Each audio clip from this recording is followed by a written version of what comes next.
Hey, what's up, everybody? It is Friday night, July 17th, 2020. It's amazing that we're already in July. Wow. This year, even though everything's all screwed up this year, it's flying by. You know, we're almost in August already. But I want to welcome everyone to this edition of the Don Tony Show. I am Don Tony, as always. I want to thank you all for tuning in. Big shout out to everybody live. Thank you for taking some time out of your schedule. Hey, everybody on the recap as well. We're going to get into Smackdown tonight, talk a little bit of Extreme Rules, some pay-per-view predictions. Already I got Eric Stankoff giving me shit, giving me heat. My God, man, you don't even give me a breath before you throw in the smack towards me. I don't fool around with stinky milfs. I got, nice, attractive, unmarried, no kids, fiance inside. And you know what? If you enjoy the show, she deserves a hell of a lot of credit. She puts up with all my shit. She is a little bit of a wrestling fan, not on the level of all of us, but the fact that she lets me do a show Monday, Wednesday, Friday, Saturday or Sunday, and soon I'm probably going to be launching the baseball podcast, and it's going to be Tuesday nights, decided. And, I will apologize to our Patreon family that gets a Tuesday show already, but the luxury of, the record button is that you can choose which one you want to tune in live and which one you want to check out later on. But, it's going to be a lot of fun. And I know a lot of people out there have been asking for yours truly to do a baseball show for years and years and years. I want to warn everybody right now, if you do super chats during the baseball show, please don't ask me, what did I think of Extreme Rules? What do I think about Smackdown? Baseball is baseball. Wrestling is wrestling. Tonight is always a smorgasbord. You can talk about whatever you want. I don't care what topic it is. But with the baseball stuff, I know we're going to have baseball people tuning in that are not wrestling fans. So who dat? Who dat will probably be back on Dynamite next week or the week after at most. Remember, he didn't get COVID. He was around someone who got COVID. So AEW just, taking precautions just like they did with Tony Schiavone on Wednesday. And tonight we'll talk about the ratings because the ratings are in. I have the quarter-hour breakdown for AEW and NXT. The quarter-hour breakdown tells a very interesting story. Everybody likes to focus on demos. Isn't it funny? And I know we've brought this up for 2 weeks in a row now, but isn't it funny? Monday's Raw rating, the lowest in the history of Monday Night Raw. But you notice how all of these people aren't talking about the demo? They only talk about the demo when it comes to Wednesday night. If the demo is so important for advertisers on Wednesday, you don't think it's just as important on Mondays and on Fridays? The demo. That's why I don't pay attention to the demo. The demo's interesting to look at, but for me, I want to have as many people tuning into my product as possible. All right. Advertisers, if they focus on the 18 to 34 demographic, because the 18 to 34 demographic might be the ones inclined to buy their products more than people who are younger or older, fine, so be it. But advertisers in an 18 to 34 demo should be behind the scenes. Not websites, not podcasters, not, even fans. You like the product, you watch the product. You buy the merchandise, you buy the pay-per-views, and that should not be limited to an 18 to 34 demo. Because what happens if the 18 to 34 demo doesn't really pay attention to live television anymore? Instead, they're going out, they're whacking off, they're playing games, they're doing this, and then what are you going to do? Now we got to focus on the 49 demographic. Well, guess what? Fuck you. Because you've made a lot of people outside of that demographic feel like shit. Yeah, kind of. And you know what? I'm sorry, everybody. I don't know what it is. I mean, I know I pissed off Impact Wrestling last year when they were playing around with Karrion Kross, screwing him over for merchandise revenue. But I think I have given a lot of time to Impact Wrestling on Wednesday Night Dynamite. I don't not cover it because some of the people that work in the offices might be dirtbags or, you know, in some ways dirtbags. But I'm seeing tomorrow is Impact Wrestling Slammiversary. Yes, tonight I'm going to give you quick predictions and a little reminder that I'll mention in a moment. But I see every Tom, Dick, and Harry out there that has a website or a podcast giving out a promo code to see Impact Wrestling for free. Fight TV, Impact Wrestling, promo code, check out my show, promo code, check out my page, promo code, follow me on Twitter, check promo, retweet and like, promo, follow me and add 2 friends, promo, jerk me off, promo. Yours truly has been covering this shit for 23 years. Do I get a promo? No. I don't even want the promo. I give it away to somebody here. But you see these jerk-offs? I know we're not using the G word for the month of July, but man, you know, Impact, right? You know what's hilarious about it? And I'm going to say this with all due respect. How many podcasters out there show no play to Impact Wrestling at all, 7 days a week?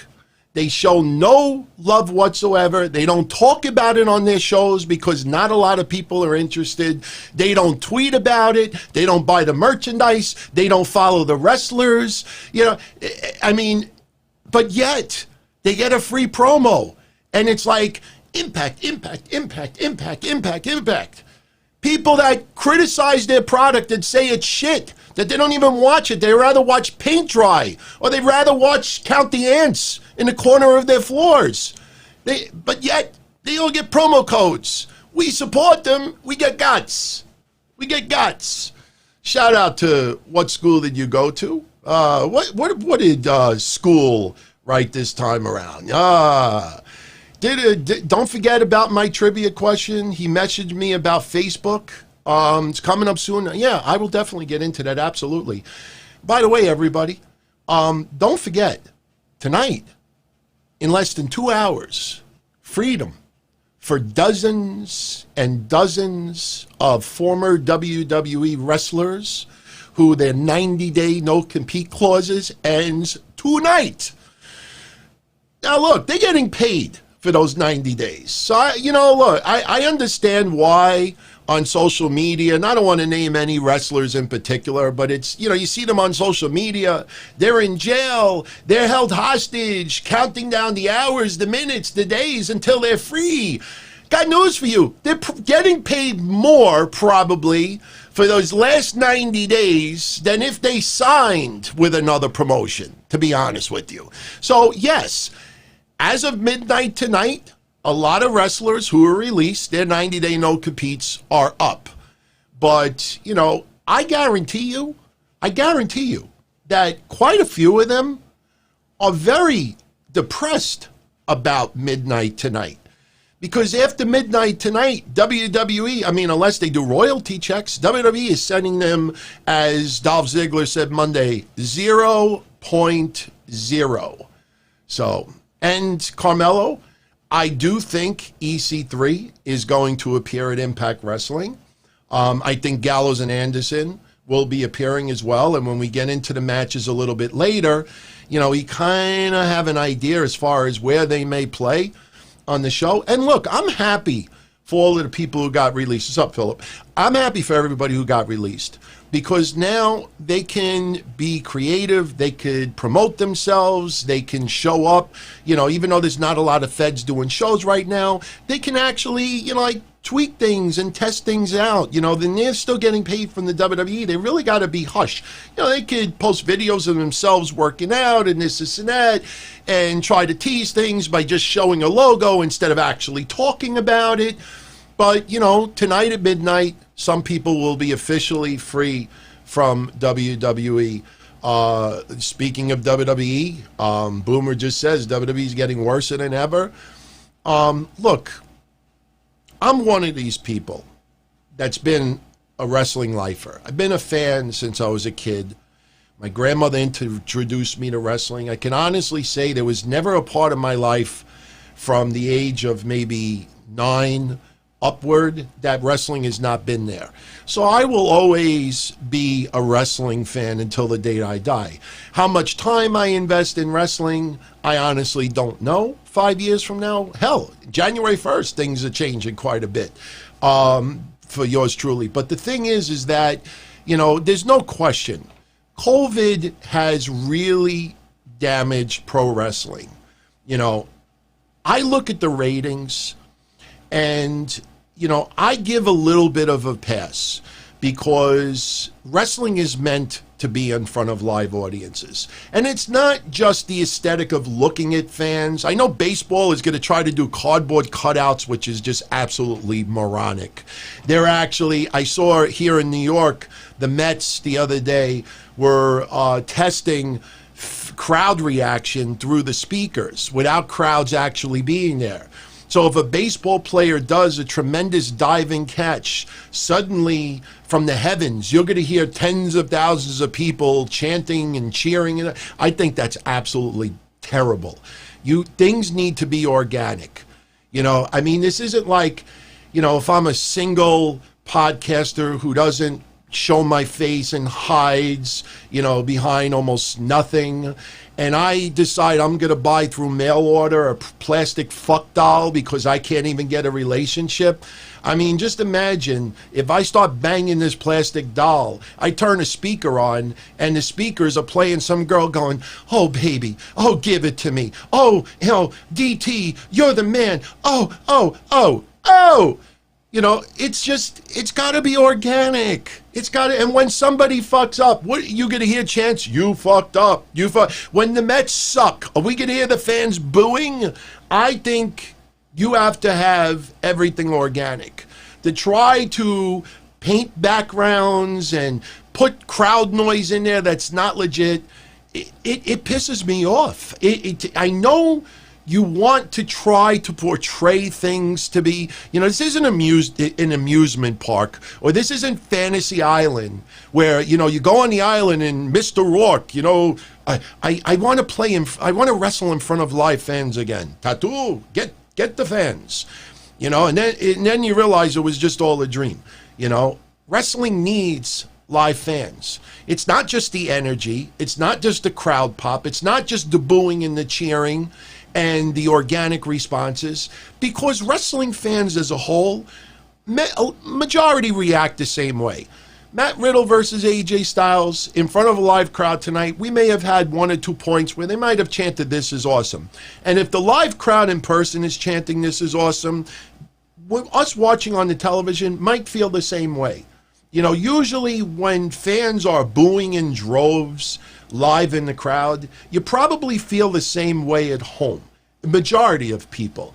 So when that's not there and you're left alone to pretty much, you know, assume how the other wrestling public feels about something, you know, that's a little bit too much to digest and think about. Not only that, what really sucks about the idea of piping in noise and piping in this is you now dictate how fans should be reacting. Look at the live fans at Raw and SmackDown. There were parts of Riddle versus AJ Styles tonight, and I think we all knew that there was no title change coming. You don't do a title change right before Extreme Rules. You know, Corbin attacking at the end was pretty much a huge letdown, but they got to do something with Corbin. You know, and I know a lot of people out there don't want to see Matt Riddle versus Baron Corbin. You know, I know some people now try to make the comparisons of Matt Riddle or Shawn Michaels, and I think that's more of when Matt Riddle's hair is like really wet from, you know, having a match, and he's got a physique and his look kind of looks a little bit like Shawn Michaels without shoes, even though the styles are different, the attitudes are different. But I see why we've been saying this for years. But the thing is that back in the day, Shawn Michaels sometimes would have to fight Quang or Damien Demento, with all due respect. You know, it's not like Shawn Michaels' fights only Bret Hart and Diesel and all these other people, or it's nothing. Sometimes you gotta fight, you know, the less than spectacular. And that's what's happened with Matt Riddle. They're feeding Baron Corbin to him. Baron Corbin ain't gonna fucking end up on top with Riddle. So, you know, sometimes, you know, you gotta just be patient. Go along with the program. But getting back to what I was saying, now you got the WWE NXT fans around ringside. And again, Riddle versus AJ Styles, the match today was great for what it was. But there were parts during that match that even the fans, the NXT wrestlers around ringside were dead. I mean, you follow NXT's Wednesday show, even though I've pointed out that I don't think live fans would have gave a flying fuck if Oney Lorcan hit the ring to confront Timothy Thatcher, but if you checked out Wednesday with the NXT wrestlers at ringside, I mean, plexiglass, banging, banging, banging, banging, banging, banging. I mean, even, to a certain extent, look at some of the other matches, banging, banging, banging, energy, energy, energy. But you see tonight, dead. Like I said, the one thing that AEW knocked it out of the park. If you remember the first couple of weeks when they had their wrestlers around ringside, they have given the impression that the wrestlers around ringside for AEW are there because they want to be there. The wrestlers that are around the ring for Raw and SmackDown, it gives the aura that they're around ringside, not because they want to be there, but because they have to be there. Or maybe they're getting a little bit extra pay for being there. And I'm sure some people may be getting a little extra pay for being the role of fan for AEW. What? All right. Yeah. Oh, no, I'm fine. She got a little nervous because she heard me banging the thing. She thought maybe I was having a stroke and trying to grab onto stuff over here. And I have nothing against Oney Lorcan, but let's be honest. Oney Lorcan's not a real charismatic guy that's had a connection with the crowd yet. I use the word yet. I'm not trashing on the guy. But you see the NXT Wednesdays, and there's crazy-ass energy. You see Raw or SmackDown, and a lot of these guys and gals around ringside, they look like they're there just because they want to be there. And what happens? It doesn't feel organic, a lot of the responses. So, live crowds not being at wrestling shows is really hurting wrestling. But it is temporary. Not only that, a lot of wrestlers will tell you repeatedly in interviews that they feed off from the fans. They feed off from that energy. They want to perform and see what the fans' reactions are at ringside. If you're an up-and-coming wrestler and you're performing in front of 500 people or 5,000 people and you're doing moves and everybody is like this, that kind of gives you a sign like, okay, I got to kind of change this up to a little bit or mix it up a little bit. You don't have that right now. And for some wrestlers, it's easier than others, especially when they have a huge following already. But for some people out there, it's a challenge. So wrestling right now is not as appealing without live fans there. And it's obviously hurting the product. You have wrestlers that cannot compete. Think about it. We have Matt Riddle and Pete Dunne just starting off as an awesome tag team. And then COVID hits and Pete Dunne is overseas and that whole tag team run was pretty much dead. Matt Riddle now is on SmackDown. I mean, you could go down the list of a lot of people that are not performing right now. Pac is not there in AEW. You have others. You have people that I think they just announced yesterday that in Canada, they have delayed the opening of the border, I think, from U.S. to Canada or vice versa until the third week in August. Here in New York, COVID is pretty, I don't want to say under control, but it is pretty much under control. The deaths are under 20. The positive results are very, very low. And sure, Cuomo and de Blasio are absolute fuck-ups. But the one thing, and you got to understand, I understand why people from Florida got angry at yours truly. I understand why people from Texas got angry at yours truly, and Arizona in some areas, because I don't live there. And you don't want to hear somebody outside of your area, let alone somebody from New York, try to tell you how it's done. But the one thing that I have noticed, going back months, because you remember when I said DeSantis should be in the WWE Hall of Fame? That was 3 or 4 months ago. Now you see what's happening in Florida with the crazy amount of positive test results. You see the average age of the person testing positive going down. It went down to 37. Now it's in the 20s because you're in these areas with heat and humidity and partying and South Beach and Miami, with all due respect, and, you know, hot weather and, you know, just, and no school and nothing to do. You have all of the young people, for the most part, they're hanging out, they're on the beach, they're going to tiki bars, they're going to clubs. Who the fuck wants to be in a club and you're trying to pick up a chick? I'm a heterosexual guy, that's why I say chicks. But even if you're a guy trying to pick up another guy, it's kind of hard to try to scope somebody out if you're dancing and now you see someone over there has a nice physique, but then you see this. You don't know what's underneath there. You could pull it down later on, or could I buy you a drink or something like that? Now you sit at the bar and the person pulls the thing down and they look like, I don't know, Wade Keller, and it's like this, you know? Or you might pull it down and it might look like a decent, nice looking person, you know? But even when you're talking to people, you feel macho, you know? Yours truly, if I was a 21-year-old and it was, you know, summer weather and I have authority telling me you must wear a mask, I'd be like, fuck you. You're wearing a mask. Then, you know, I get sick, or God forbid I get a family member sick. That's what's happening. I mean, it doesn't take a genius to figure that one out. So here in New York, they instilled from day one how critical it was to social distance, to do this, do that. I feel bad for restaurants still because they can't still do indoor dining, but, you know, they're getting creative ways to try to get by this. But the bottom line is, in Florida, Arizona, Texas, a lot of other states, they did not take the masks and the social distancing seriously. You fucking open up the beaches months ago, and you actually think that people are going to stay 6 feet apart? Are you kidding me? Seriously? Why? Because it's open air? It's just, it's ridiculous. And then you got the public bathrooms. You know, what are you going to do? Pee on the sand? You know, if you don't want to go in the water, where are you going to pee? Where are you going to go? You going to go against the wall? You going to go behind a fucking hut somewhere? No, they use these bathrooms and everybody's in there. They're sweating up a storm and there's no ventilation. You know, and you got people shitting and pissing and coughing and sneezing. Not only that, I mean, anybody out there ever use a bathroom on the beach? You know, I think people purposely pee on the handles and pee on the seats and pee everywhere so you can't use it. When I used to be involved, does anybody out there go back to USA Pro? Roberto, Roberto, with all due respect, I give him credit because he was the first person to comment on tonight's show before it even started. He's like, please, wrestling only. This has to do with wrestling. The reason why I'm talking about all of this is because there are too many people out there that are looking at ratings in pro wrestling and just analyzing it like that. There's a lot of stuff on television right now that would not be taking place on television if we had live fans, if wrestling could tour to other states.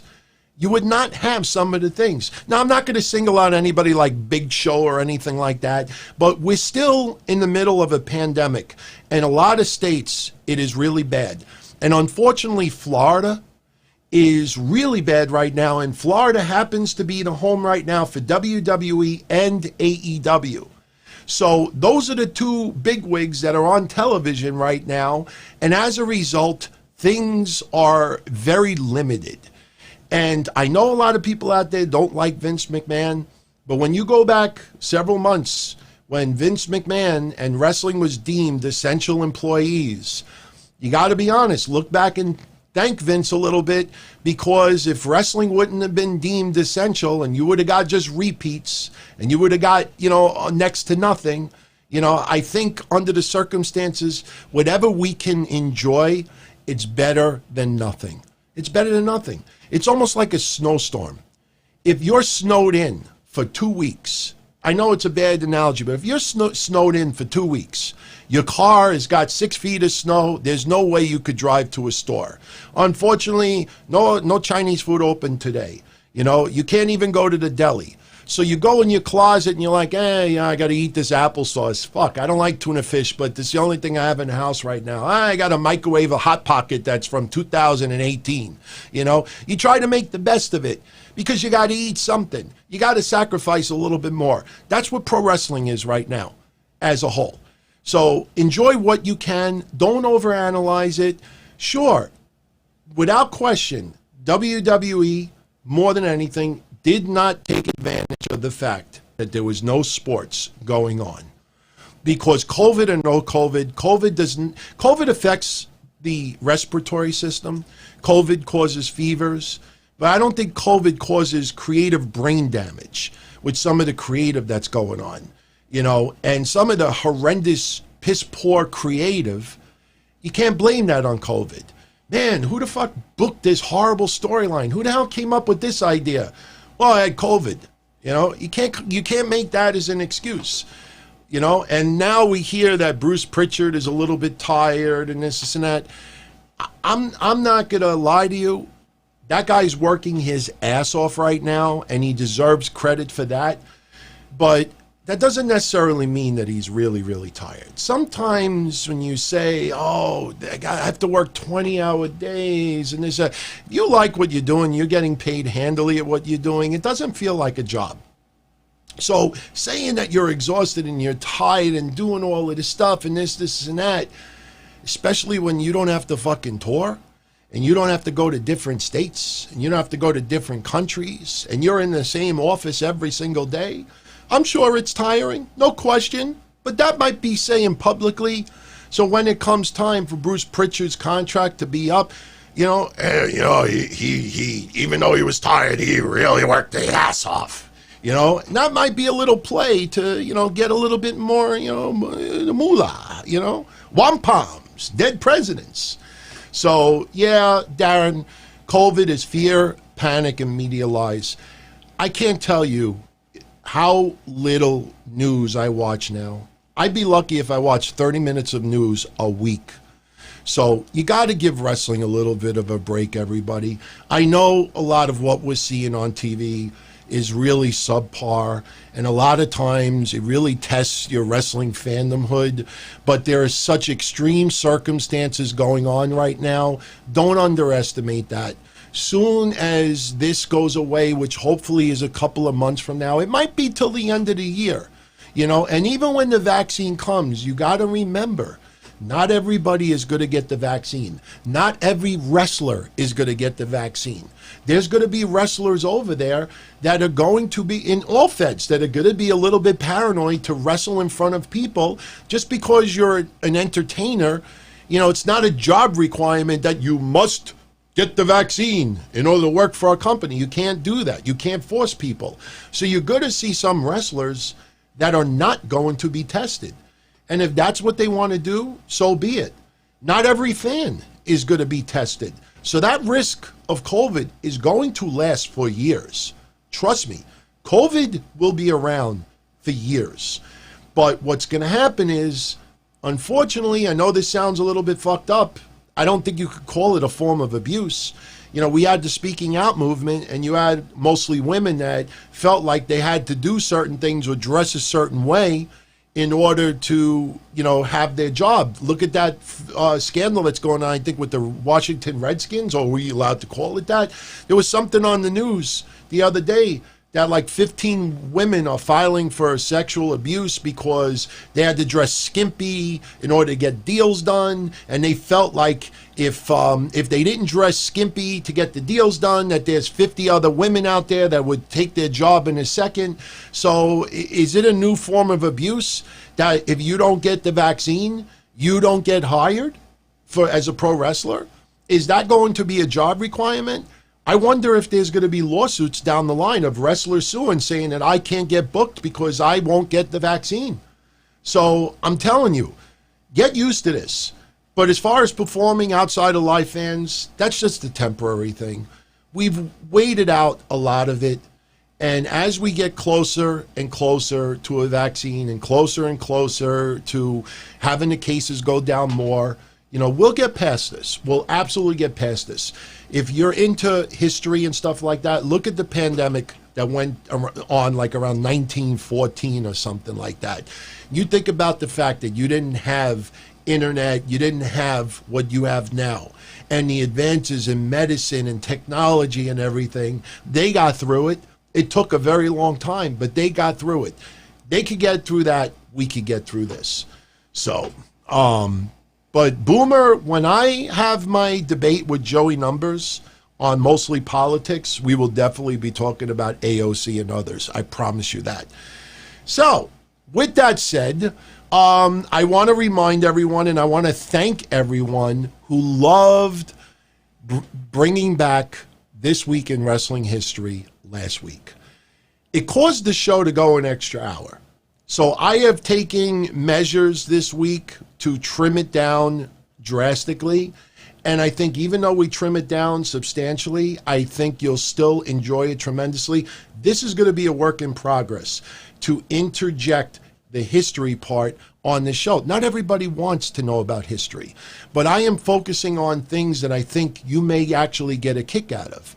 And there's things that went down in history that anniversaries are today, and all you see everybody talking about is Bruiser Brody getting murdered today in history. CM Punk winning the WWE Championship and walking out from Chicago today in history. There was other things that happened today in history as well. And unless somebody hand feeds the history to a lot of people, they'll never even know it existed. But later on in the show, we're going to cover this and all others. All of what you see on the screen happened this week in history. And we will definitely talk about it in a little bit. And again, like I said, we got the Extreme Rules pay-per-view this weekend. We have Impact Wrestling. We'll get into predictions as well. We'll get into Smackdown too. But I'll let our live audience tell me, what do you want me to get into first? Do you want me to get into Smackdown or the AEW ratings or Impact Wrestling or other wrestling news or the history show? You let me know what you want me to start with today, right now, and then we'll segue into everything else tonight. And by the way, for everybody who is live, I would greatly appreciate it if you're enjoying the show. Please give the show a thumbs up. If you haven't subscribed to the channel yet, please subscribe. We're at 14,400 subscribers. Can't wait to get to 15,000. We'll do another special episode. Mish and I as a duo is only Patreon. It's Patreon and special events. So, when we hit 15,000, Mish and I will do another special event. So I see a whole mixture. Wow. You know what? Fight TV, Impact Wrestling, seriously, because a lot of people out there right now are saying, get into Slammiversary, get into Slammiversary. I think I know why everybody wants to talk about Slammiversary. To see isn't it funny? AEW brings in former WWE guys, and you got fans out there, all AEW does is bring in former WWE guys. And I think Taz handed them their ass this week. By the way, Jericho, once again, trolled the trolls. Jericho, you see, this is, for everybody out there that can't stand Jericho calling himself now the demo god, remember some wrestlers in the past, I am your demigod. I mean, several wrestlers have called themselves that over the years. But Jericho is calling himself the demo god. And the reason why Jericho started doing that, this is why. When people get angry, when I usually talk about other podcasters and websites, and I was using the term goofs over and over again, if you don't like Jericho doing a demo god thing right now, you could, and I'm serious about this, you can thank those clowns, those podcasters, those trolls, those bitchers, complainers, the ones that just moan 24/7, 365. And there is an audience for nothing but complaining. Now, there's a difference between someone who complains because they want something better. And the reason why I got to say it is because I know some people are out there going to right away say, oh, you're taking a jab at JD from New York. JD from New York wants wrestling to be better. There are people out there that have to shit on it because that's the only way to get attention. And even when things do get better, they'll focus on other things that are negative. So when you have Jericho doing the demo god thing, you could thank the very people that I always talk about, because they are the ones that led to this, that caused this, buzz with demos. I mean, cable TV has talked about demos. WWE in press releases have talked about demos. TNA Impact back in the day used to talk about demos. It wasn't the focal point, but people out there decided to make demos the focal point. So when Jericho talks about him being ratings, and then you see the AEW right after that hands NXT their ass in the demos, Jericho just basically clowned the clowns. So, no, one fall, let me get this clear. You know, I'm not a fan of all this demo talk. I'm not a fan of it. But, you know, I understand why it's there. And I understand the importance in the business and advertising world. And I have said repeatedly, Tony Khan needs to keep that with advertisers. But Chris Jericho is an on-air character. Chris Jericho is a heel. Chris Jericho is a larger-than-life. He thinks, his whole character thinks that he is the god of pro wrestling. So when you have the trolls focusing on the demos, ripping the demos, focusing on the demos, you got to remember this too. A ton, and I don't think a lot of people think about this enough, a ton of AEW supporters are the ones that push the demo.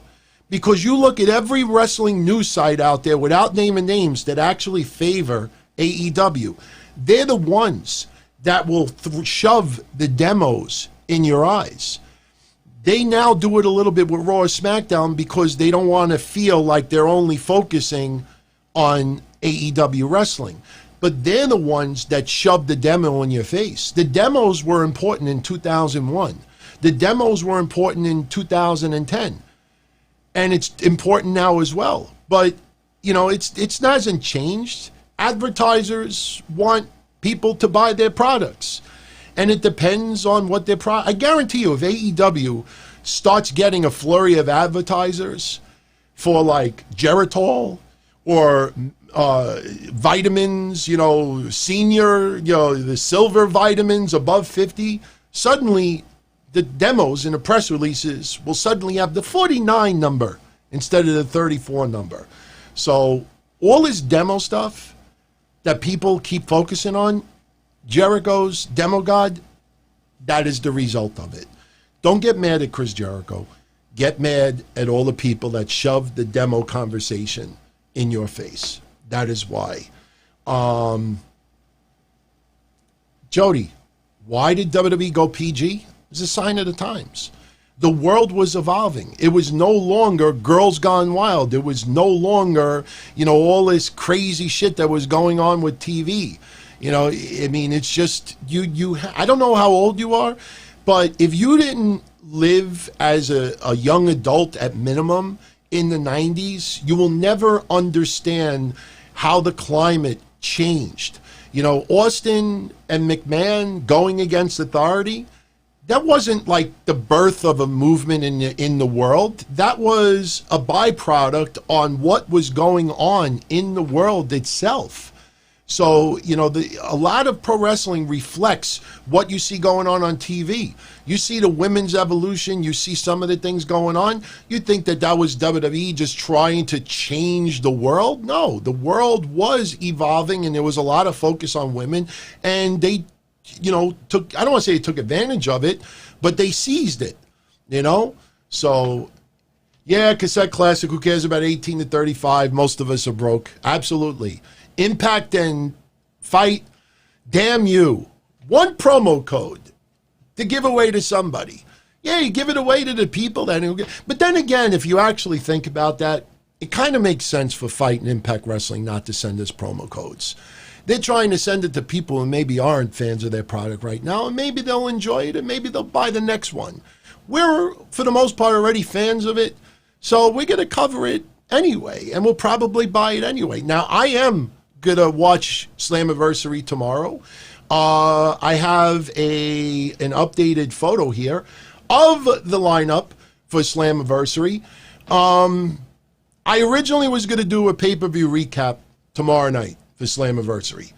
But the fact of the matter is that I'm doing one Sunday for Extreme Rules, and I'm doing the show on Monday, and I'm also doing Wednesday Night Dynamite on Wednesday. So I personally think it's a little bit overkill to do, you know, 3 shows in 3 days here online. So my opinions on Slammiversary will be kept for Wednesday Night Dynamite of next week. And so just so everybody knows that there's not going to be a pay-per-view recap tomorrow night. But I'll get into the card very quickly. There's no reason for us to spend more than 3-5 minutes on this at the most. Fatal 4-way match for the vacant Impact World Championship. Tessa Blanchard no longer with the company. They have Ace Austin versus Eddie Edwards versus Trey versus wrestler to be announced. I know a lot of people are thinking EC3. I would love for it to be EC3, but for some reason, I kind of feel like Eddie Edwards might be the one to get the championship. Now, I don't know. Eddie Edwards is Impact Wrestling Heavyweight Champion. I don't know how much of a buzz that creates. Right now, Impact Wrestling, their ratings are shit. Let's be honest. If their ratings were great, we would know about it. They would brag about it. They would talk about it. Their ratings are shit. Their pay-per-view buy rates are very, very low. They are extremely smart because everybody's in the wrestling frame of mind with Extreme Rules, the horror show, taking place Sunday, so maybe they could get some people to buy the pay-per-view the night before. Now, the good thing also with WWE, and this is kind of, it helps Impact a little bit.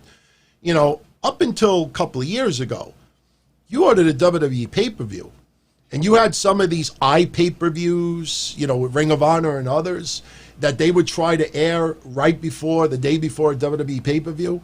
You would be like, man, I got to drop $54.95 for WWE. I don't, even if this is $9.99, I really don't think I want to swing it.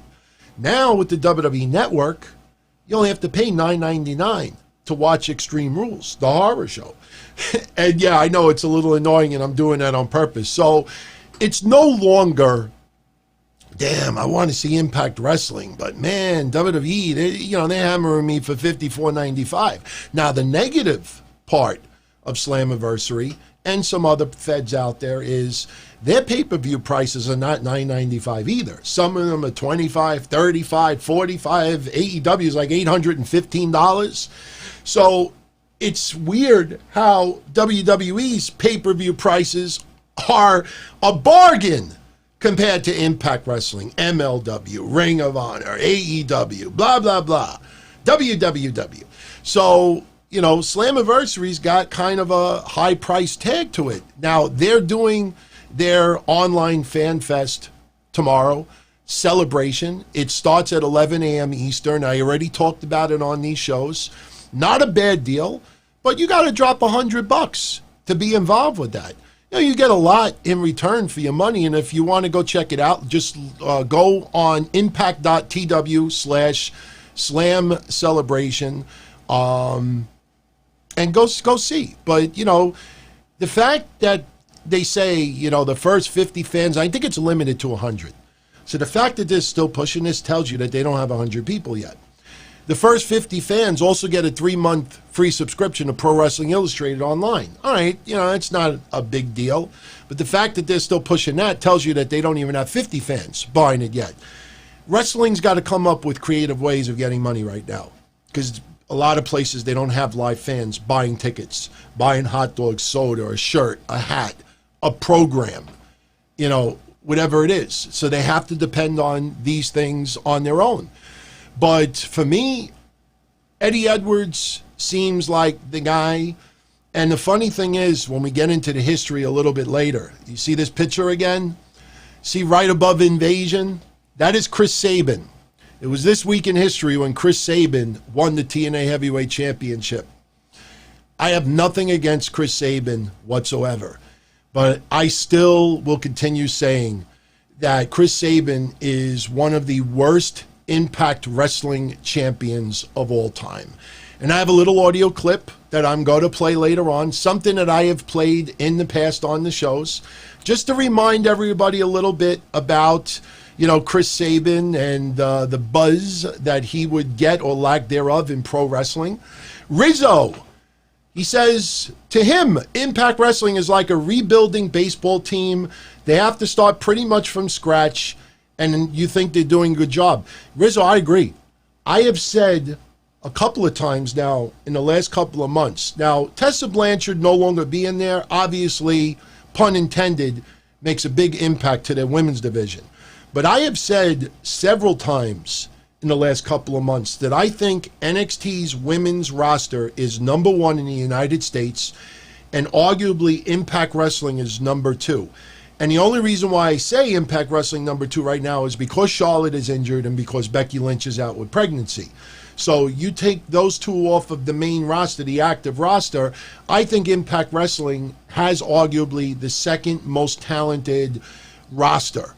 You know, SmackDown and Raw obviously have major stars as well. Asuka, I'll continue saying, is the top woman in pro wrestling right now. Charlotte is always my number one, but she is not active because of, you know, injury.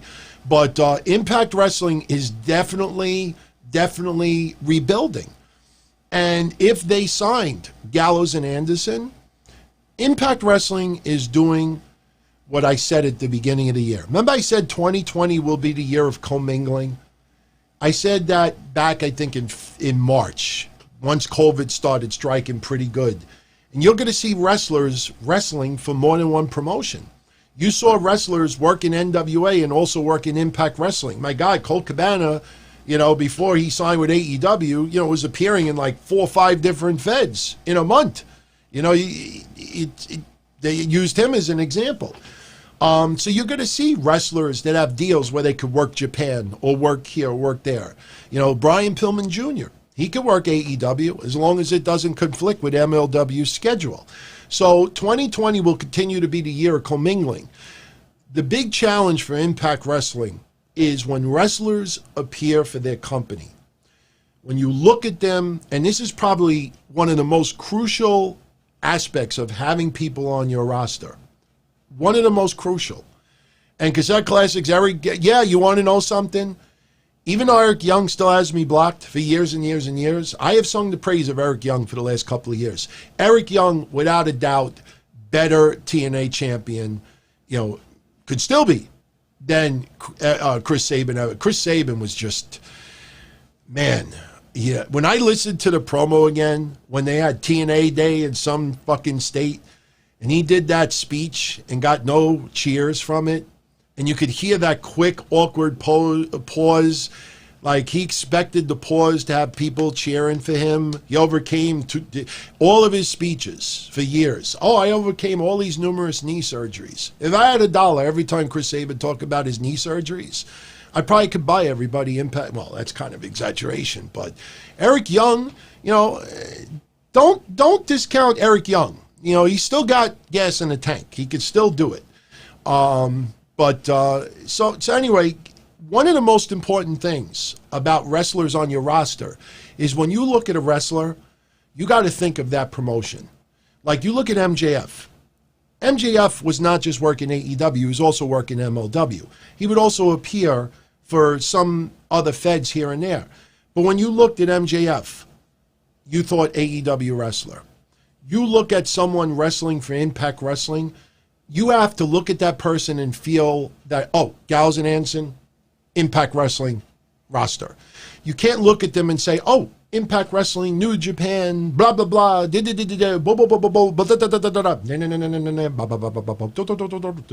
no, but you have to look at someone and feel like they are part of that roster.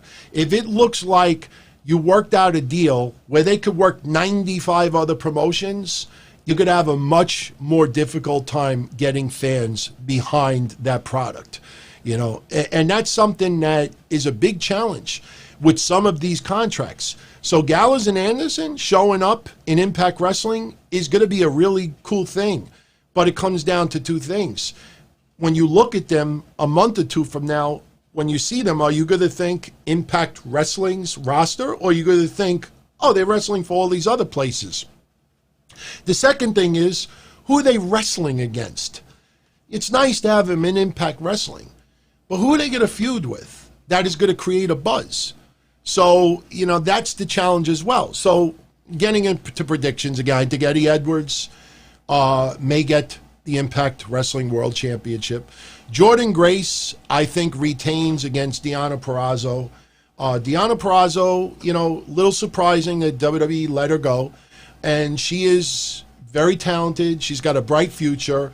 But, you know, I know Impact Wrestling has done a great job reintroducing Deonna Purrazzo back to wrestling fans who follow Impact Wrestling.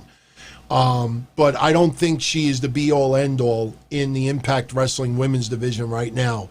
So I think Jordan Grace retains. I'm very surprised at how many people online think that Deonna Purrazzo is winning this belt. I'll be very surprised if she does. Willie Mack versus Chris Bay for the X Division Championship. Chris Bay was in that company before. They hired him back. They have put a lot of investment and time in Chris Bay. Chris Bay is uber talented. Nothing to take away from Willie Mack, but I think Chris Bay gets the title. Gauntlet match, gauntlet for the gold to determine the #1 contender for the Knockouts Championship. You have Alicia Edwards versus Kiera Hogan versus Havoc versus Kimberly versus Kylie Ray, Nevaeh, which spelled backwards is heaven. Madison Rayne, Rosemary, Susie, Tasha Steelz, and Taya Valkyrie. That's loaded. It's very loaded. And there's a couple of names that come to mind. Me personally, I think, a lot of old school Impact fans would love to see Rosemary take it and be the #1 contender. She's been doing all of these skits, but it feels like, okay, where is it going from here? So making her the #1 contender easily makes a new storyline, a new feud for Rosemary. But you also look at people like Kiera Hogan, and you look even Kylie Ray, that Impact Wrestling has a bit of, I don't want to say infatuation over, but, investment in, I think might be the right way to put it. Kind of start thinking, okay, maybe the predictable way to go is Rosemary, but it would not surprise me if Kiera Hogan gets it. So I don't know how many people out there think, Sam, where do I watch these wrestling promotions? Right now, from my house. You could see Impact Wrestling on Fight TV. That's where I usually get it from, or the WWE Network, But if you're asking me where I get the time, I try to make the time. I check it out in my leisure. I watch it, at different times during the week. I have a full-time job, so I got to, balance it out. But I made a commitment. Do Wednesday Night Dynamite, going to go balls out and try to cover everything I possibly can. So, but getting back to win women's match, I'm going to go with Kiera Hogan to become the new #1 contender. See, the problem is you got to think of Jordynne Grace in this element. So I'm wondering, Kiera Hogan versus Jordynne Grace. Okay, not sure. Tag team match for the Impact Tag Team Championships. The North, which is Ethan Page and Josh Alexander, they defend the titles against Ken Shamrock and Sami Callihan. I don't think Shamrock and Callihan are getting those belts. I'm not even that thrilled of Shamrock and Sami Callihan having the tag titles. Yes, King Merc, I agree with you. Everybody out there live, and you know what? What am I saying? You don't even have to be watching live. If you're enjoying the show, give it a thumbs up. Wednesday, everybody came through. I literally had to beg. I literally had to pull my pants down. And not that anybody, I was bribing that I'll moon everybody if you don't do it. But everybody stepped up and gave the show a thumbs up. Look, of course, if you don't like the show, give it a thumbs down, leave, go check out somebody else. But if you're enjoying the show, just hit the thumbs up because it gives a little bit more exposure on other channels. I absolutely love the fact now with my shows, and this happened last Friday. I had somebody who's a fan of the show that's pretty good with YouTube is now introducing me to the algorithms. And apparently there's software and things that you could do to help, write your shows and word it the right way and using keywords and this and that. And he's like, let me help you a little bit. And I gave him some trust. Within 48 hours, I went on YouTube and he said, log out, go on a computer in your house that doesn't have your login, and just type in AEW and see what happens. I type in AEW, I see AEW's channel, recap, Don Tony, recap, Don Tony, recap, Jason Solomon's a recap. And I was like, wow, that's pretty fucking cool. So now it's starting to show up in like the first search results. So, let's be honest, there's thousands of wrestling podcasts out there. And, the fact that you show up in a search result before 999 of them is a pretty awesome thing. So, so if you really enjoy what I'm doing and you support it, I'm not asking anybody, you have to contribute anything financially, but if you enjoy the show, hit the like button. I know there's some people out there that are still in denial, thinking that, oh, this is just a phase and, I'm going to quit video and go back to old school and do audio only. That's never happening again. I am here committed to all of you out there. And I'm still not used to this totally. I'm changing the backdrop a little bit, going to be adding more content, and 1/1/21, that's where everything blows up. 1/1/21 is where we take this to the next level in ways that I don't even think people expect. And what it comes down to is, and I'm not saying this to pander, and I'm not saying this to kiss anybody's asses out there, but I mean this with the utmost sincerity. I'm approaching my 50s. Been doing this 23 years. Wrestling, in a lot of ways, sucks right now. I got engaged. My health issues aren't so spectacular. I was pretty much forced to lose 65 pounds. I might be 6 feet under the ground if I didn't do it. My parents are not doing well. Got crazy bills, so many things. So the fact that you are all here supporting this, it's like, I always say with people online, social media is like heroin for the veins, likes. But the fact that you all take the time to enjoy these shows, it's like caffeine for me.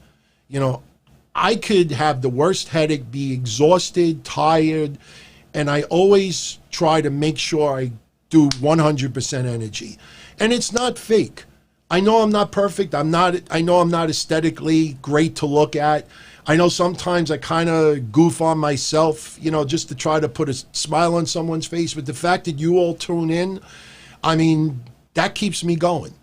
And if this fails, I'm done. Across the board, I'm done. But it's not going to fail. There's no way we're going to let it fail. And people out there who are wishing its failure are just giving more drive. Now every Wednesday, going to do a giveaway.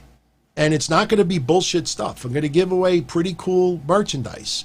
Sometimes it might be as cheap as a shirt or an autographed photo. And in the next couple of months, when the time is perfect, I'm giving away things like the AEW heavyweight title. The duplicate title I got. It's not their actual title. But I'm going to give away cool things. And that's because of your support. Gentle on James, you fucking pervert.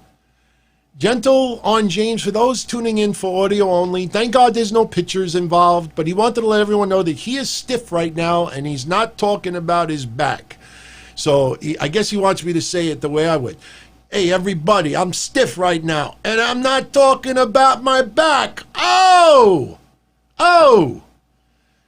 Man. I got a couple of announcements a little bit later, but let's finish up these Impact Wrestling, because we only and that's one thing, King Merc, everything I do is authentic.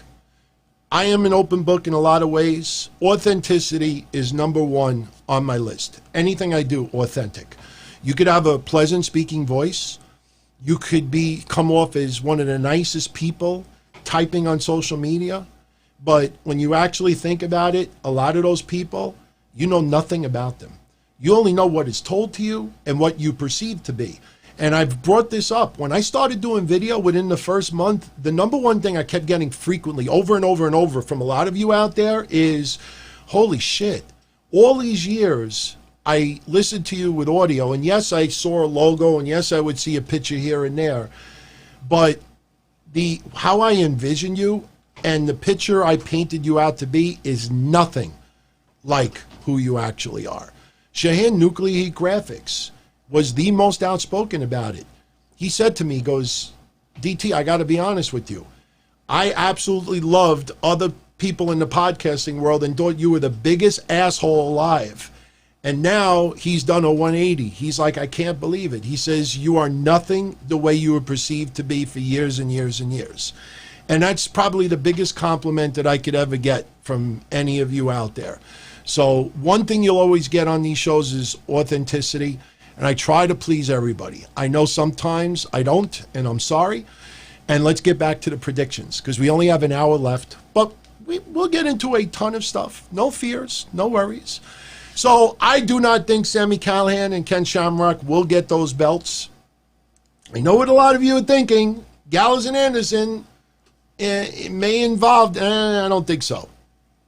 In case you don't know, this week on Impact, the Rascals, Zachary Winston, Desmond Xavier, issued an open challenge. An open challenge at Slammiversary. So I think Gallows and Anderson show up and challenge the Rascals. And I think it will be an all-out brawl. That's where I think they show up. So would not surprise me if the North goes up against Gallows and Anderson in the near future. The Little Rascals. The Little Rascals. I don't really remember myself ever being like a huge fan of the Little Rascals, to be honest with you. Everybody had a crush on Darla. I don't know, there was something about her that even as a little kid, like I don't ever remember, maybe because it was black and white, and I never liked taking out the Jit Gel Rag for black and white photos. I think the only time I really ever took out a black and white photo and with the Jit Gel Rag, I think is when Madonna posed nude in Penthouse. That's probably the only time. Remember that? The only thing I remember, growing up Don Tony, I think it was like 1985, and Madonna, they had some old photos of Madonna before she became famous. I think she had the brown hair still. And I have not seen those photos in 35 years, but I will tell you, as a teenager, the Jit Gel Rag came out for that, and the only thing I remember ever from those photos is she had fucking more hair on her armpits than yours truly. She had armpit hair, but I didn't care. Moose versus Tommy Dreamer in an old school rules match for the TNA World Heavyweight Championship. What does old school rules mean? Is that ECW rules? Is that dumb TNA rules from the past, where maybe you have to like get a 1 count to get the win, or a 5 count, or maybe you start in the ring and you have to pin people outside? What does old school rules mean? For yours truly, it's probably just a brawl. No DQ, probably be an overall outright fight. Tommy Dreamer, still disturbed about his recent revelation that he was going to blow his brains out live on WWE television. Back in the day, he was so depressed. But look, mental illness, is something that people fight. And they fight in many different ways. Some people turn to drugs. Some people turn to alcohol. Some people turn to their friends. Some people turn to food. Some people turn to, unfortunately, prison time. Tammy Sytch, I gave an update on Monday. Take note that not one website posted what I posted. PW Insider took my warrant stuff, and then they posted it as their news 2 days later, and everybody ran and credited them. I don't need the fucking credit. But I got updates on Tammy Sytch, and I'm not posting them on social media anymore. Let them fucking work. Let them try to work at it. But the reason why I bring this up is because I'm not a huge, obsessed fan of Tammy Sytch. I don't subscribe to OnlyFans, but, I was always friendly with her, whether it was USA Pro or XPW or other stuff.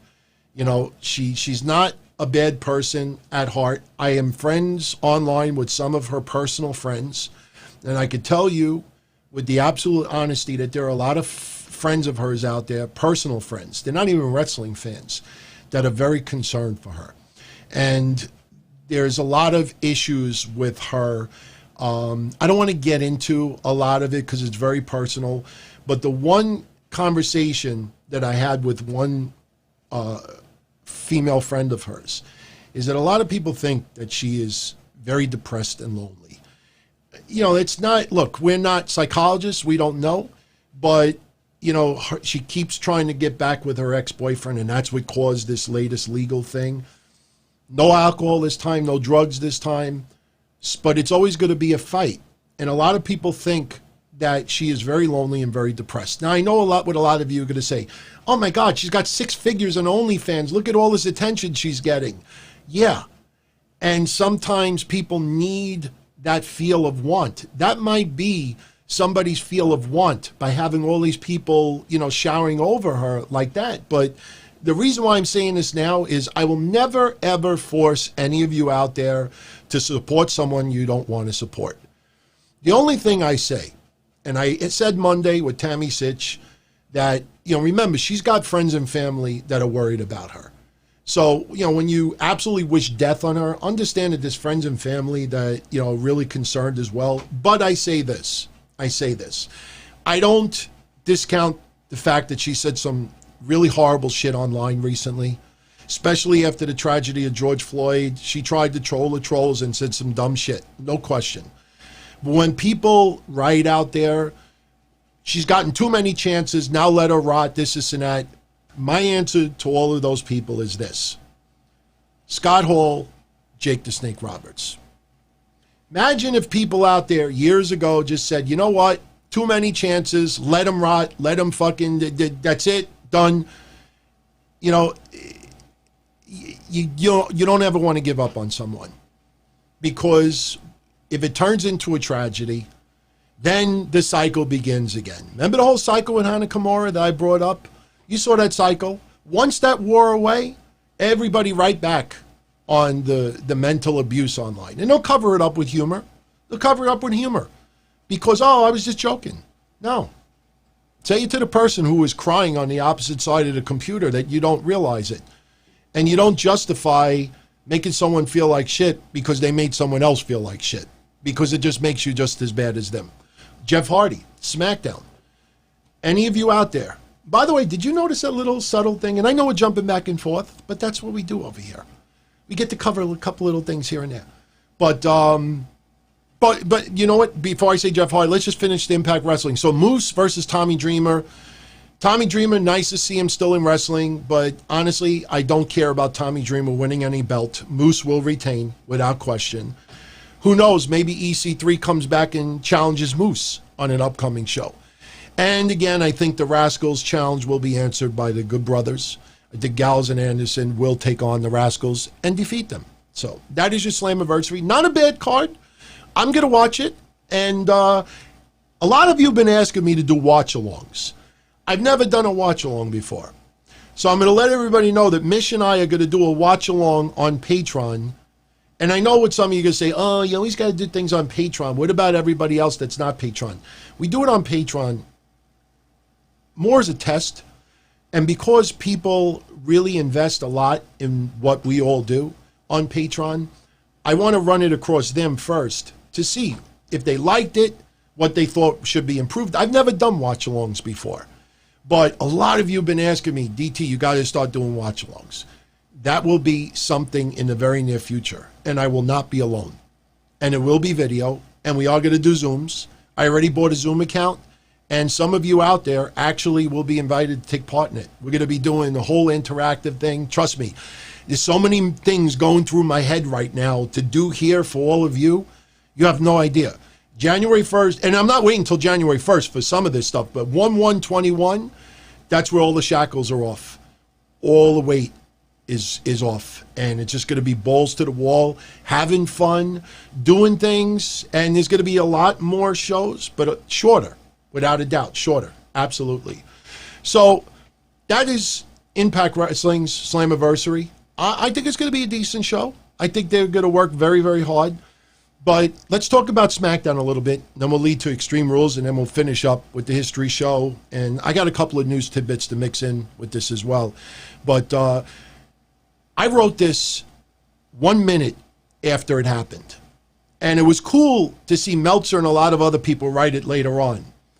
But the opening for SmackDown today, where they had all the wrestlers cutting promos, anybody else out there, Tungoon, be going to Sirius Satellite, I'll tell you two things right now. Number one, I was told from someone who I trust, I don't know him personally, but I trust, has been giving me advice for years, that could happen as long as I get rid of the vulgar language. Majority of it, 99% of it. I have to start getting into the habit of no vulgarity. One show in the very near future, I'm going to make sure it's 100% vulgarity free. And after the show is over, I'm going to let everybody know that the show they just enjoyed had no vulgar language in it, and see if anybody realized it. It's got to be vulgar free, and I have to upgrade my stuff even more. So my little Logitech Brio, out the door. Gonna have to get like one of these glass lenses. That's why the backdrop is gonna be changed a little bit. It's a lot of things being planned. It's gonna be awesome, man. So we'll see what happens. But anyway, did anybody who is older or maybe watch old school WWE stuff, did the opening of SmackDown tonight give you a Saturday night's main event retro feel to it? Because the one thing, as soon as I saw that intro tonight of the different wrestlers, the only thing I wished is if the background would have had like their logo or their names or stuff. If they would have done, it gave me such a Saturday night's main event vibe, the opening tonight. It went a little bit long, without question, because they didn't want to leave anybody out, but I enjoyed the shit out of that. I thought it was great. Had a lot of an old school feel to it. I don't know if anybody else got that Saturday night's main event vibe, but I immediately wrote, I think that was the only tweet I made tonight about SmackDown. As soon as I saw it, I said, wow, this gives me flashbacks of Saturday night's main event. And I enjoyed it. You know, some people were nitpicking, criticizing, well, Cesaro sucks. Well, you know what? Saturday night's main event, you know, Andre wasn't the most charismatic guy. Oh, Hogan, I'm going to beat you, Hogan. Or you would have somebody else cutting a promo, and they weren't the greatest on the mic. Didn't matter. Doesn't matter. By the way, we told you, well, I told you last week, a lot of you figured that as well, that the New Day versus Cesaro and Nakamura at Extreme Rules, the horror show, was going to be a tables match. We saw that last week, a mile coming. And when I said Jeff Hardy before, did you notice it tonight? Did you notice a little something tonight that was revealed? And I shot it down about a month ago. I even posted pictures and people were like, oh, DT, you're stretching it. Do you remember a month ago, you know, when they first did the whole setup where Jeff Hardy was drinking and driving? And I said Sheamus was the one behind the wheel. Then you have people with these conspiracy theories online saying that, oh, WWE, because they said it was a redheaded person, that Sami Zayn will be the person behind the wheel and blah, blah, blah, blah. And I'm like, come on, Sami Zayn, you see him fucking 20 feet away. It doesn't look like he's got red hair. And I just thought there was people just stretching and trying to find something that could be accurate. And tonight, Jeff Hardy in his promo, maybe I'm wrong, but was tonight the first time where Jeff Hardy revealed that Sheamus set him up drinking and driving? I think it's the first time that Jeff Hardy revealed that. And that goes back to the night that they did the segment, the week after actually, that I thought was just, again, COVID should not cause horrible creative. You know, it's not brain surgery. And of course, you don't have to nitpick about every little thing.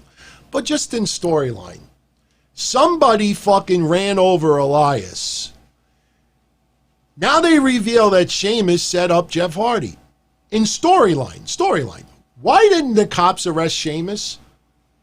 Seriously, whatever happened with that? That, again, it's me nitpicking. But remember what I said Wednesday. With the Young Bucks, the Elite had the match against fucking Jurassic Express. And you have one Jackson holding the leg of the other Jackson to execute the move. And I looked back and I looked at that clip today. And I didn't even pay attention to Jungle Boy. Did you see Jungle Boy? Jungle Boy standing there. And then he helps lift Marco Stunt over Luchasaurus and does the Canadian Destroyer. And it was a beautiful move by Marco Stunt. But go watch that clip again and just focus on Jungle Boy. Jungle Boy plays dead. Seriously, it's almost like a dog. You know when you say, good boy, play dead, good boy. Instead of good boy, good Jungle Boy, play dead. After Jungle Boy lifts up Marco's Stunt, look at Jungle Boy. Nobody touches him. He suddenly does, I'm going to take my hat off. I know my hair is messed up. My hair. But just because I don't want to go flying. But Jungle Boy, after Marco Stunt does his move, for some reason, he does this. Go watch it. I mean, I know everybody's infatuated with Cameron Grimes touching the nuts of Damian Priest, which I guess, you know, it looked horrible on hard cam. But, yeah, and what happened to Creepy Ali, the hacker? The hacker. I don't know. I don't know what happened to the hacker. Maybe he'll show up in the swamp Sunday. But, you know, Jeff Hardy revealing today that Sheamus set him up. Sheamus don't get arrested? I don't know. That storyline, I've said since day one, I had no problem with them exposing Jeff Hardy's real battles in storyline because Jeff Hardy always felt approved it. And this is a PSA storyline. I've said it since week one. This is a PSA storyline. This storyline is about someone who has demons, who is battling them, and is resisting temptation. Sheamus is Sean O'Hare. It's okay, Jeff. One drink. Come on, it's all right. You know, you're an adult. You're allowed to have a cold one. You just got to know when to say when. Jeff, come on, it's all right. You know, you got some pain. You know, you can't take painkillers. You know, you have a little weed. Of course, that's not going to make TV, but that's what it is. The storyline is about battling addictions, and Sheamus is the devil. He's trying to tempt Jeff Hardy. Now they're doing the bar fight. This storyline is all about temptation. I know for us wrestling fans, we don't always want PSAs and storylines, but this is WWE. You know that's going to happen. I miss Sean O'Hare, man. That's a guy that I honestly thought was going to go so much further. But anyway, so SmackDown opens up with the vignettes. Matt Riddle asking if AJ and AJ Styles stands for a jerk. Not a bad thing. You know, tonight's SmackDown, I thought it actually flowed very smoothly. I can honestly say tonight's SmackDown was a lot better than previous weeks. And there is one thing about SmackDown tonight that really, I'm not kidding. I literally did this. Do you know, let me ask you this. Was there any part of SmackDown tonight that shocked the shit out of you in a good way? There was one thing. Yeah, Sean O'Hare was awesome. Too many demons, too much legal problems. But, man, guy had the fucking ultimate physique. Man, that when I say, like, you know, he's the type of guy, like, if you went to a bar with your girl and he walks over and he starts hitting on your girl, you know, unless you're a fucking dirty cop, you know, that you're going to actually do something about it after. He's so big and he's got the looks and the voice and everything else. You almost got to sit there and say, do you want me to take my girlfriend's clothes off for you? You know, he could do whatever he wants. You got to sit there and just take it. Anybody tonight, did anything stand out to you tonight more than anything about SmackDown? There was one thing for yours truly. I haven't seen anybody write it yet, but there was one thing tonight. Oh, and by the way, you know, I want to give this a little plug for anybody that wants to go check this out. Sure, after Extreme Rules on Sunday, I will be up here. The Don Tony Show, doing Extreme Rules, pay-per-view recap. I believe Kev Castle will be joining me as well. But on the WWE Network, they're giving everybody this. What is this? You may ask. They're doing like a bonus episode of The Undertaker, The Last Ride. And you might remember over the last month or so, there were little stories that JBL wrote and others online that some reason didn't make the final cut for The Last Ride. Well, they're actually airing a bonus episode, and it's going to be a whole bunch of clips that did not make the original series. And JBL tells a story about Wrestler's Court, and I guess that's Big Show in Wrestler's Court, with The Undertaker, I guess, as the judge. Now, I don't know what the props are for about the cake and everything, but JBL posted that tonight. So I'm actually looking forward to that. I think that's going to be pretty cool. Shrek and cake. I don't know what it is. I don't know what it is, but yeah, it's going to be cool. I know a lot of people people noticed Kayla Braxton tonight. Hey, she's back, you know, she had COVID. You know, I brought this up, you know, because Mish, I know a lot of you know that Mish's mom and stepfather have COVID. And when I had the serious conversation with Mish last week, I said, Mish, you found out that your mom had COVID, but she might have had it for a week or so already, and maybe she's on the tail end and getting better. When you hear that someone has COVID, it doesn't necessarily mean they got it yesterday. So hopefully, in the case with Mish's mom, and I hope they're doing well, Mish, if Mish sees this, but in his case, I'm hoping that they may have had it for a week or so, and on the road to recovery. With Kayla Braxton, when you heard about COVID, if she had it, it might have been revealed a week or two after she got it. So her being back, I don't think anybody should be surprised. But that's not what I'm talking about. Mini Mugen, man. That's not good. That's terrible. All right, I'll tell everybody what stood out to me. We got to give him credit for this. Braun Strowman's promo on Bray Wyatt. Sure, him destroying Morrison tonight was Shangada. Morrison just had a fucking phenomenal match 2 weeks ago. And they fucking feed him to Strowman again. I mean, is WWE like trying to force Morrison to quit or something? But Braun Strowman's promo tonight, if you didn't see it, or maybe you weren't paying attention, go out of your way to watch Braun Strowman's promo again tonight. He was yelling and angry and passionate. I didn't even know how to write this on the synopsis. It almost felt like Braun Strowman, like he cuts his normal promos, and I always use the same one, just like all of you, I hate Roman Reigns, that Extreme Rules, the Horror Show, Tonight, I don't know what happened with Braun Strowman. The only way I could describe it is that maybe WWE Creative had a gun to his head or had a creative gun to his family's head. And what happened was, I think maybe Braun Strowman had a relative, and I'm saying this figurative, I don't mean literally, but maybe Braun Strowman had like somebody visiting him, and they put him in the ring, and he's cutting his promo at Extreme Rules, Bray, and Creative's like, no, motherfucker, dance, motherfucker, and putting a gun to him, and literally putting the creative gun to his head. Talk, motherfucker, get angry, son of a bitch. You're gonna get jobbed out. You're going to lose to the oily guy. And then it was like, Bray, I'm going to kill you. I'm going to come back to this. What? I swear to God, I was preparing for the show and I started listening to it and I turned around and I went like this. And I was like, holy shit. That might be like my favorite Braun Strowman promo in his career. Seriously, go. Ho, ho, ho. Green Giant. Did I play? Yeah, I did. Tonight, I criticized Braun Strowman a lot. That promo tonight, I took notice about. I don't know what he ate. I don't know if he stepped on a nail right before it. I don't know if they put the creative gun to his head. Dance, motherfucker, like Goodfellas. Dance, dance. What was the guy's name? The bartender. Somebody out there remembers his name. Spider. Dance, Spider. Dance, Spider. Braun killed it. You said, Austin, perfect words. Braun killed that promo tonight.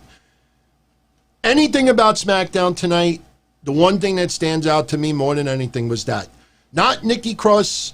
I've got family in Scotland. They want to see, you think they want to see me lose every week? I got family in Scotland. Blah, blah, blah, blah, blah, blah, blah, blah, blah, blah, blah, blah, blah. Every promo, someone is, I need to win this match. You got the family in Scotland. Blah, blah, blah, blah, blah, blah, blah, blah. I like Nikki Cross, but I don't think Nikki Cross is getting that title. Sorry, I don't think so. But Braun Strowman tonight knocked it out of the park. Out of everything on SmackDown tonight, Braun Strowman's promo, seriously. Look, he's the heavyweight champion. He's been on that roster for a long time now. He should be able to do it. Go out and watch that. Tell me another promo that he's ever done that had that much energy and passion. I'm telling you. I think they fucking put a gun to his head. A creative gun, not a physical gun. So anyway, Cesaro beats Big E, and they get to name the stipulation. We said last week, once they put Kofi through the table, you knew it was going to be a tables match. I think some people thought, hey, maybe it's going to be TLC because they're like, nah, it's just a tables match. So when we get to predictions, you will quickly find out. Bailey, Sasha, Bailey. It's almost like, what was that guy? Get in my belly. Dr. Evil, whatever. Get in my belly. I'm going to beat up Bailey. Belly. I got family in Scotland. I don't care. I got family fucking in Rockaway right now. So I'm supposed to get what I want. Moment of bliss. Surprise appearance. God bless all of you that thought, oh, maybe we'll get Lita. Or maybe we'll get, because of the women's revolution, maybe we'll get a pioneer. Moment of bliss. No, it's Asuka. You didn't have to think that hard. You just got to think Florida. Who's in Florida right now that could help with the pay-per-view Sunday? Why am I talking still like Nikki Cross? But Asuka makes an appearance. This leads to a match. And basically, we get Bailey, Asuka, ba-ba. Bailey and Sasha Banks versus Asuka and Nikki Cross. Alexa Bliss at ringside. Not a bad match. Brawled a little bit outside the ring. You knew that they weren't going to go overboard. You got Extreme Rules on Sunday. But in the end, you have Nikki Cross lose. And look, that loss, some people online think, wow, she keeps losing. She's got to get the win Sunday, right? This is for my family in Scotland. Look, I did it. I don't think so, man. I think something may change between Alexa Bliss and Nikki Cross after this. We'll see what happens. But, not a bad segment. Then we got that horrible backstage segment where Miz is trying to tell Morrison not to be afraid of Braun Strowman. I understand somebody has to be at the expense of Braun Strowman. I don't know why they keep focusing on Morrison. Maybe because of the whole character, the smug, athletic, movie star looks. So they think, okay, the monster's got to beat up the guy that gets under your skin more than anything. And for some reason, they don't think that's The Miz. Maybe because The Miz has a game show right now. But, we get that squash match, Braun Strowman beating Morrison. The Firefly Funhouse segment where you had Bray Wyatt out of Swamp. And I tell you, man, I'm looking forward to that match. But I think them making it non-title tells me all along Bray Wyatt's getting the win. Daniel Bryan, if people noticed, it seems like Daniel Bryan is one of those guys, under the circumstances, that does not want to be in the building right now. Because once again, Zoom video, he's not there. Tonight we had Sheamus there, 2 weeks. Remember I said 2 weeks. He'll be out of the hotel room. So, Shadow, I don't know who you're asking for, but Wednesday, Friday are solo shows here. I don't do it with hosts. The only show I do with a host is on Monday. So where have you been? Lacey Evans versus Naomi. I don't know what they're doing with Lacey Evans. Like I said, I don't know if WWE is just petrified to use anything as far as military or law enforcement, but they were doing so much stuff with her online with role model, and she still is. Everything built up about her being a parent, her having the military background. And then I don't know if it's because of the forgotten sons of bitches, which are still incognito, that one tweet. It's like, and then you had the tragedy and the protests, and it's like WWE is fucking petrified to talk about anything for the most part, law enforcement or military, man. Jody Moncrief, Breakfast Soup is with Mish as well, but Breakfast Soup is a Patreon special show. So, you're absolutely right. I'm just talking about non-Patreon shows. But Lacey Evans, man, I don't really have too much of a problem with her kind of turning back heel again because they're not doing anything else with her. But, man, who is like the quintessential top babyface that speaks fluent English? Asuka is the top star right now. But, man, Alexa Bliss, babyface, but, there's just, I don't know. It feels like there's a void. There's a void. Maybe, we'll have Bianca Belair fill that void a little bit. Maybe they'll bring someone else up from NXT to help fill that void a little bit, but it just feels awfully heel heavy, you know, as far as microphone and a lot of attention and, you know, but I will also say Lacey Evans is a babyface, kind of failed right before Extreme Rules. And as far as I know, this is not going to be an added match to it. You know, people need to get used to the matches being, the pay-per-views being shorter. The days of the 3.5, 4 hour pay-per-views are gone for the moment. So AJ Styles and Matt Riddle had a great SmackDown main event. I don't think there was ever any chance of the title changing. But tonight, it was a fun match, a mutual handshake, and then Corbin attacks. And that's how they go off the air. So to be honest with you, I was not thrilled with the way SmackDown went off the air, but as a lead-in to Extreme Rules, you know, that was the only way to go. You got SummerSlam on the horizon, and a lot of people think that Riddle and Corbin will end up being a match at SummerSlam. I'm not looking forward to this at all. You know, Riddle will embarrass Corbin, no doubt, but it's a match that's going to go down. It has to go down. So, great main event for how it lasted, but King Corbin overshadowing it, you know, this was just to have a nice match, you know, to go off the air. And that's it. You know, not a bad episode of SmackDown, but, you know, I think just the main event was a little bit less spectacular. And I'll say it once again, you know,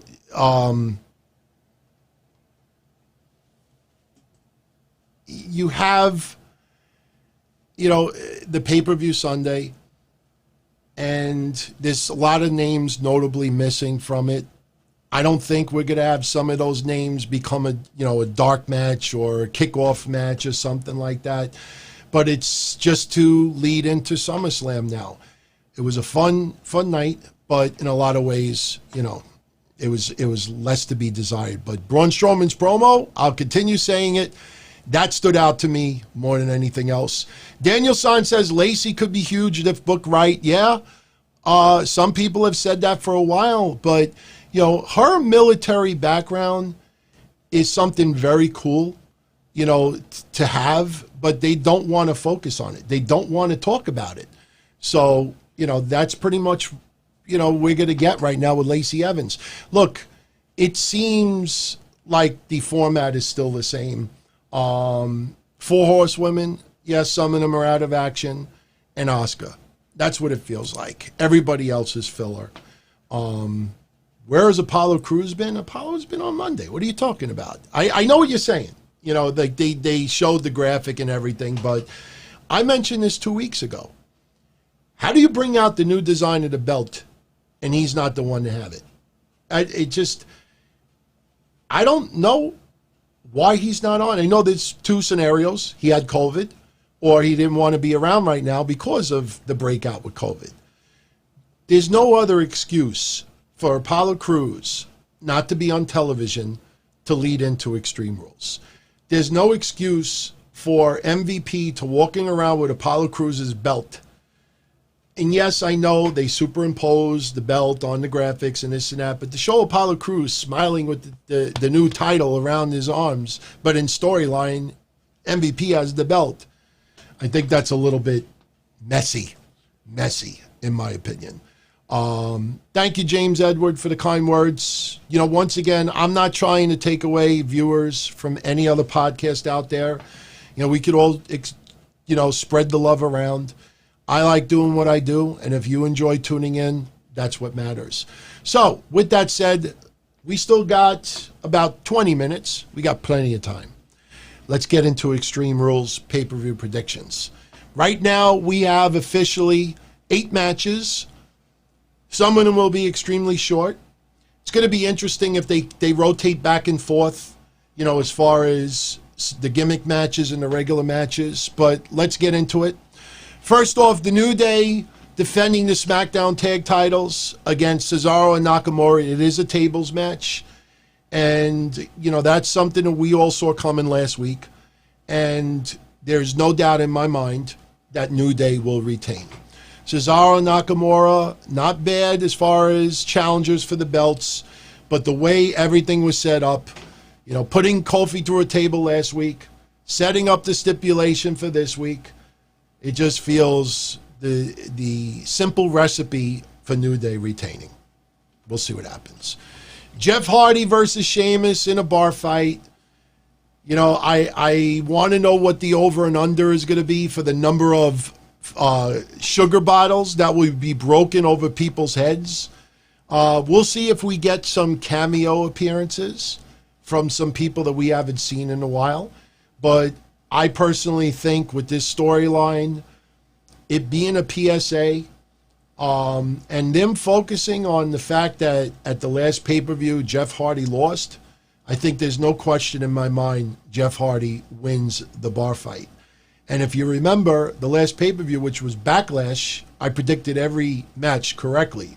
So hopefully my streak continues. I think Jeff Hardy wins this bar fight against Sheamus. Jeff Harvey. Yeah, I remember him. Apollo Crews defending the United States Championship against MVP. To me, the only reason why Apollo Crews is taking on MVP is because they don't want Apollo Crews beating Lashley clean right now. I think that's the only reason why. I think Apollo Crews retains that title. There is no way. I think they're going to put it around MVP's waist. Apollo Crews, a lot of people felt had been underutilized for a couple of years now. He's finally gotten the belt, and I think it would be absolutely moronic to take the title off of him this soon. Who knows? Cedric Alexander, if he turns heel, maybe Cedric becomes an opponent for Apollo Crews. Don't know if they'll still do Lashley. I think Apollo Crews gets the win. Maybe it's by DQ. Who knows? But I think Apollo Crews retains his title. Rey Mysterio versus Seth Rollins. Eye for an eye. The official stipulation is the only way somebody could win is extracting the eye from their opponent. They're going to use computer graphics. Remember, this is a kid-friendly product for the most part. It is going to be goofy. I don't know what the fuck they're going to do on TV. I still am going with my original idea from a few months ago that Dominic turns on Rey. I don't think Dominic will extract the eye, but there's going to be some goofiness involved with it. I keep thinking of Kane, See No Evil. Could you imagine if Seth wins and he walks out on Raw with a little jar with formaldehyde and the eyeball inside the jar? I think Rey, because of the contract stuff, he may be off of TV for a little while. So I think there's no question. Rey, the eye was fucked up anyway. So rip it out. It's all right. I don't know. What are they going to do? Not extract the eye and then just go say, you really didn't think we were going to extract an eye, did you? I don't know. It sounds goofy, but hey, the cinematic matches that WWE has done, they really have not disappointed. This is not going to be a cinematic match, so to speak. There will be some special effects involved, but the match, I think, is going to be a lot of, a regular match. We'll see who gets involved, but I think Seth Rollins wins in the end, and we'll see if Dominic turns. Bayley versus Nikki Cross for the SmackDown Women's Championship. I think Bayley retains. Again, it still feels like the scenic route with Sasha Banks versus Bayley. It feels like they're saving it for SummerSlam. My original thought was, you might remember this a month ago, imagine if Bayley and Sasha have all the women's belts, especially with how they're using them on TV. Imagine if they had all the women's titles right now. But I think in the end, I would prefer Sasha to go after Bayley's title than for them to have all the belts and they're trying to show each other up. I do not want Sasha and Bayley to hold all the championships in the women's division in WWE outside of NXT. So I personally think that Bayley will retain. So this leads to Asuka versus Sasha Banks. I know a lot of people out there in a perfect world, Sasha wins the belt, Bayley retains, and then they all have the belts. I personally think Sasha Banks should lose. Let Asuka keep that belt. Maybe it leads to Asuka versus Shayna Baszler instead of Nia Jax, which is a lot of people have feared. I don't see Shayna Baszler and Sasha Banks feuding, so I think Asuka retains the title. Maybe she gets leveled from Shayna Baszler right after. I don't know. But I think storyline purposes, if Bayley and Sasha Banks are going to go at it at SummerSlam, instead of them being champions with the same number of belts, seeing who's better as a friendly competition, I almost feel like if Sasha does not win Sunday, and Bayley kind of makes a little indirect shot that she kept her title and Sasha didn't win hers, that may lead to their match at SummerSlam. So I'm going to stick with Asuka retaining over Sasha Banks. Now, the only problem with everything that I'm saying right now is we really don't have titles, changing hands. So, the cinematic matches need to stand out if there's no title changes. Drew McIntyre versus Dolph Ziggler, stipulation to be named at the pay-per-view. I'm still going with the idea of one hand tied behind Drew's back. That allows him to still hit the Claymore kick. Claymore out of nowhere, doesn't require arms. So I have a feeling because Drew McIntyre kept cheap-shotting Dolph Ziggler. Remember, 2 weeks in a row, he punched Dolph Ziggler in the face unexpectedly. So my choosing is one hand be tied behind Drew's back. Drew hits the Claymore kick, match over, Drew McIntyre retains. We will see. Last but not least, Braun Strowman versus Bray Wyatt in a swamp fight. I personally would love to see Eric Rowan get a little payday, maybe make a return. Probably not on a permanent basis because they really have nothing for Eric Rowan. COVID hasn't changed, and I don't even know where you would fit him in. And I think Eric Rowan, if they offered him a nice little payday, it didn't affect his 90-day no-compete, maybe Eric Rowan makes a quick cameo in the swamp fight. I think we may see some transitions. We might see Bray Wyatt as Bray Wyatt. We might see him as The Fiend for a little while. We might see a couple of gimmick stuff. There's going to be some special effects as well. But again, the fact that this is non-title tells me Bray Wyatt wins it. I don't even think there's a chance. Braun Strowman wins this. They should have made the title on the line. Plain and simple. The fact that it's non-title, to me, makes it so predictable. I could be wrong. But my question is, if it ends up being Braun Strowman with the win, then why not just make it a title match? I don't get that. But we will see. I have a feeling that this pay-per-view is going to be a lot better than what people think. I think people are more curious with the eyeball thing. And I'm not going to lie to you. I actually ordered on Amazon a little blow-up eyeball for $5.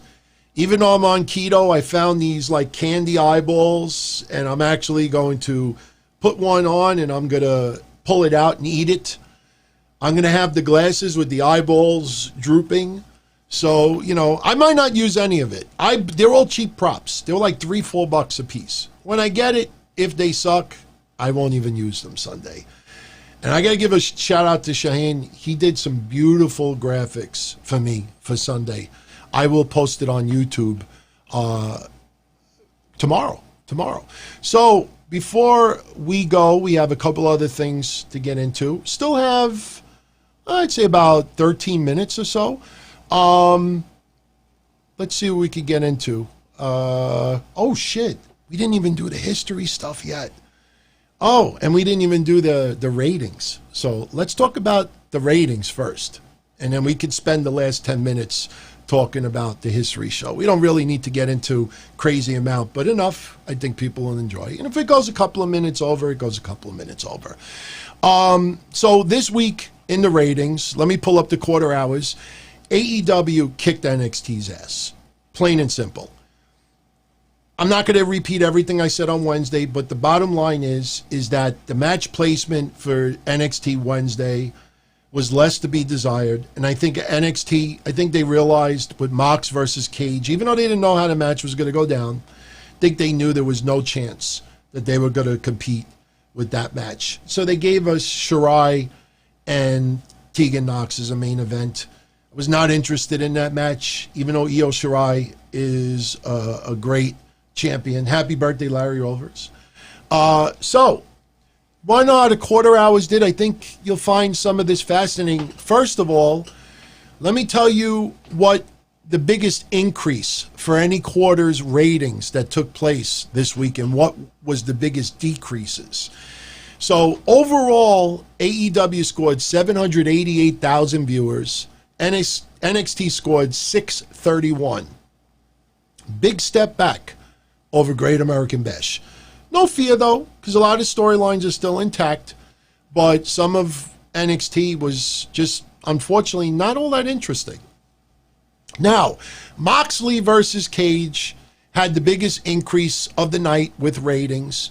That quarter had an increase of 64,000 viewers for AEW, and overall, that match did 844,000 viewers to close out AEW. Not as high as Shirai versus Banks, but 844 is an impressive number. To go against Io Shirai and Tegan Nox, their match only did 652,000 viewers. So that final quarter, AEW pretty much handed their ass, 844 to 652. The lowest, the biggest drop in viewers for AEW this week was the Hikaru Shida interview, the Jon Moxley interview, and the match between Allie and Brandy Rhodes versus MJ Jenkins and Kenzie Page. They lost 48,000 viewers. NXT's biggest loss of the night, I don't think there was any surprise. Cameron Grimes versus Damian Priest. That actually dropped 73,000 viewers. So, quarter by quarter. First quarter had Cody versus Sonny Kiss. That opened up with 826,000 viewers. NXT opened up with 693,000 viewers. That was the promo between Keith Lee and Dominik Dijakovic. And believe it or not, if you want to stick with demos, the opening promo with Lee and Dijakovic was the highest quarter for the 18 to 49 demographic for the whole night. That tells you something. Now, if you look at the overall viewers for AEW for the night, this is what their ratings were quarter by quarter. Quarter one, 826, 788, 766, 765. Down, down, down, down. Beginning of hour two, 791 went up a little bit. 743 went down a little bit. 780 went up a little bit. 844 went up a little bit. So the first hour, AEW gradually went down throughout the whole hour. They rebounded for hour number two. NXT, on the other hand, they opened up with 693. Then they went down to 622. Then they went up to 627, 602, 608, 641, 610, 652. So once they went down, they really never rebounded. The fact that NXT for the main event only gained 40,000 viewers. What was the quarter right before the main event? The Robert Stone vignette with Killian Dane and the beginning, just the opening intros for Io Shirai and Tegan Nox. They only gained 48,000 more viewers. That is not good at all. So quarter one, you had NXT, Cameron Grimes versus Damian Priest, had the biggest loss of the night. Quarter three, which was, and this is surprising too, Pentagon Jr., Ray Phoenix versus FTR, and then everything that transpired after with the Young Bucks, Kenny Omega, and the Butcher and the Blade, they actually lost viewers for that match. They actually went down 22,000 viewers, believe it or not, for that match. For the fourth quarter, they actually lost another 1,000 viewers. So that whole segment with Jericho and Orange Cassidy and all that shit that happened in the ring, they actually lost 1,000 viewers. But Jericho doubled the demo of NXT. So Jericho has every right to call himself the demo god. So for the opening of hour 2, the Tegan Knox interview in the beginning of Keith Lee versus Dominik Dijakovic, that match, the beginning, actually dropped 23,000 viewers.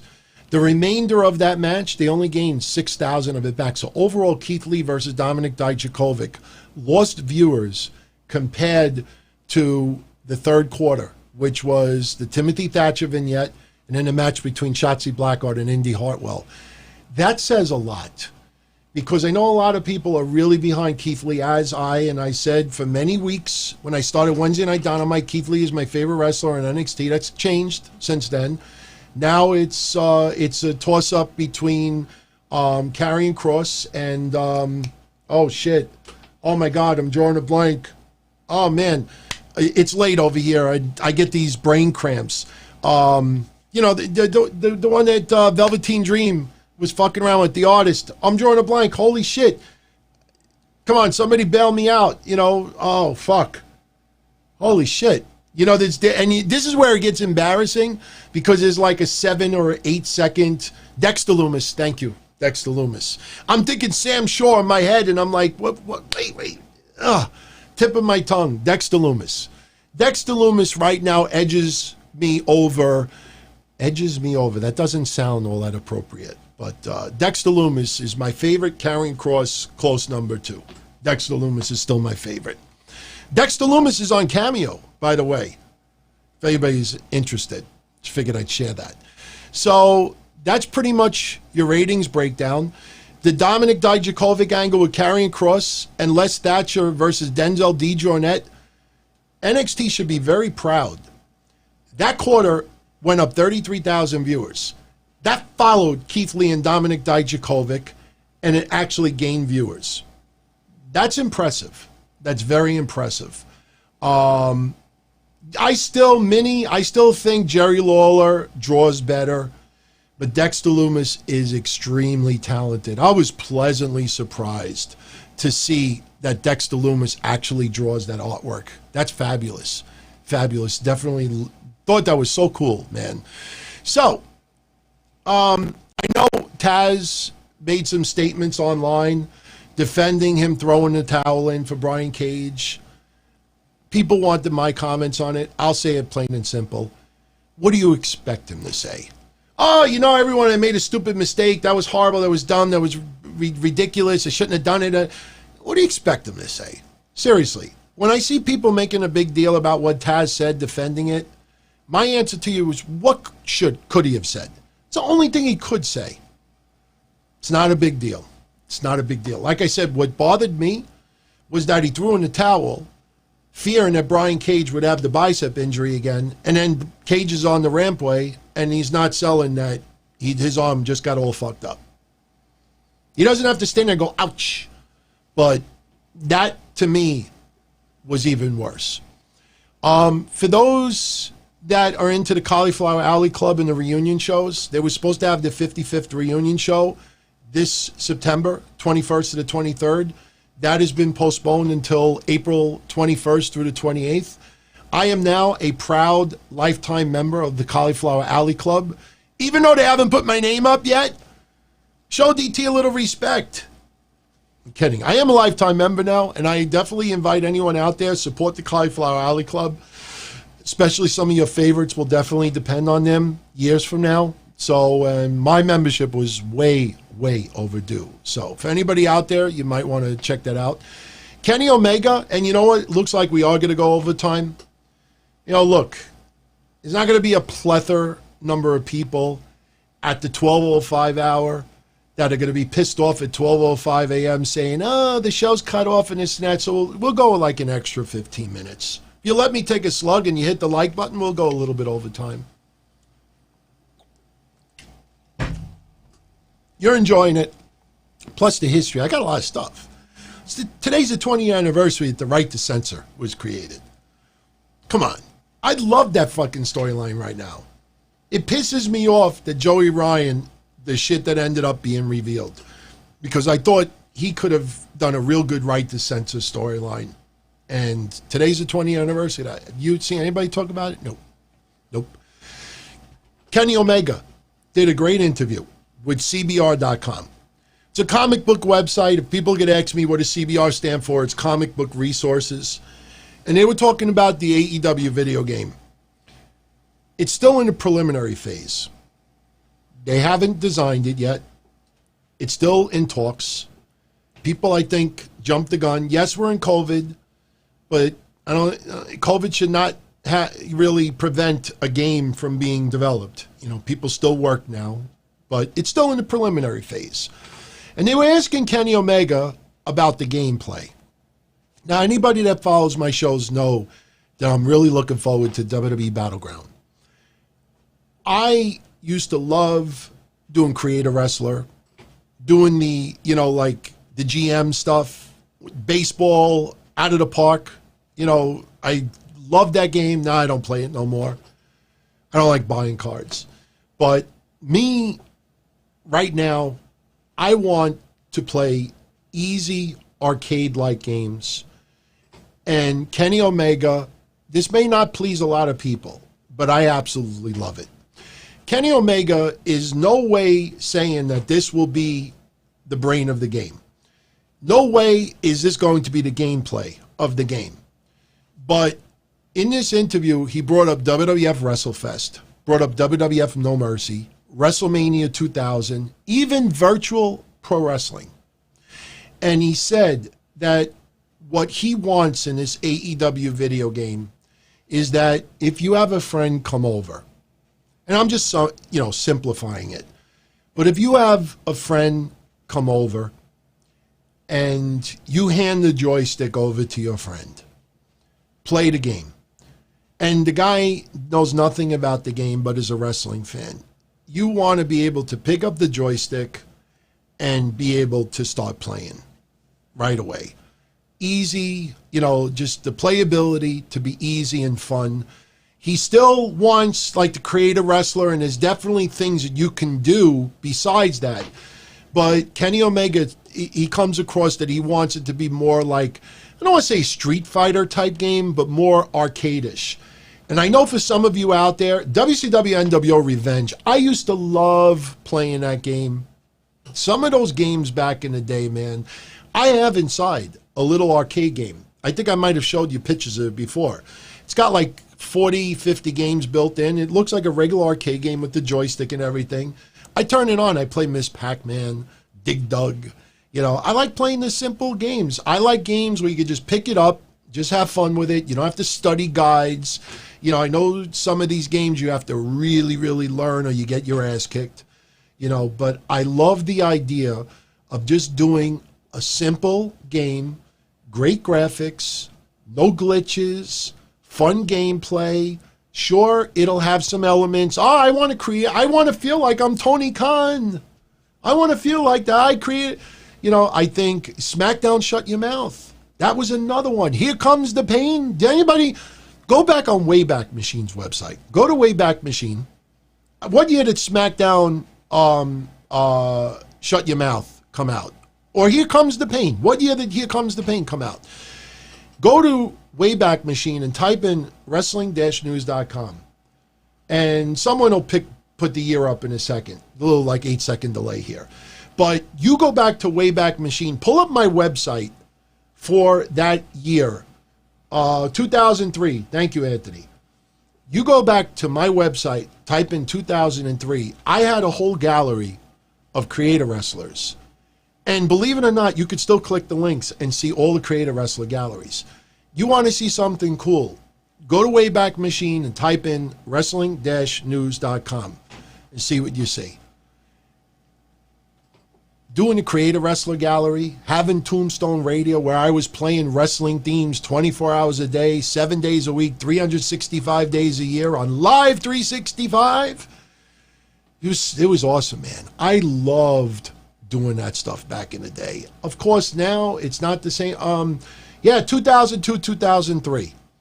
Go back and look at my website. Trust me when I tell you, you will have a ball. because so many of the links you could still click.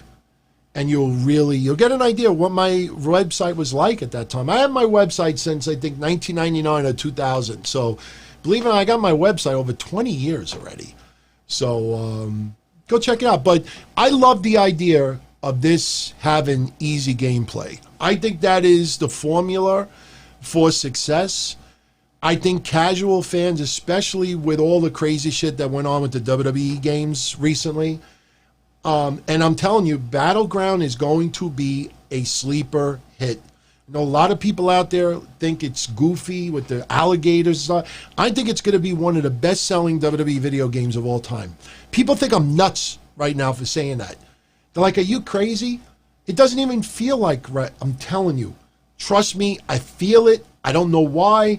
It is going to be a sleeper hit for WWE. A bigger deal than anybody is thinking. And I think AEW, no, Jody thinks it's going to be a dud. Look, if it becomes a dud, I'll be the first here to admit it.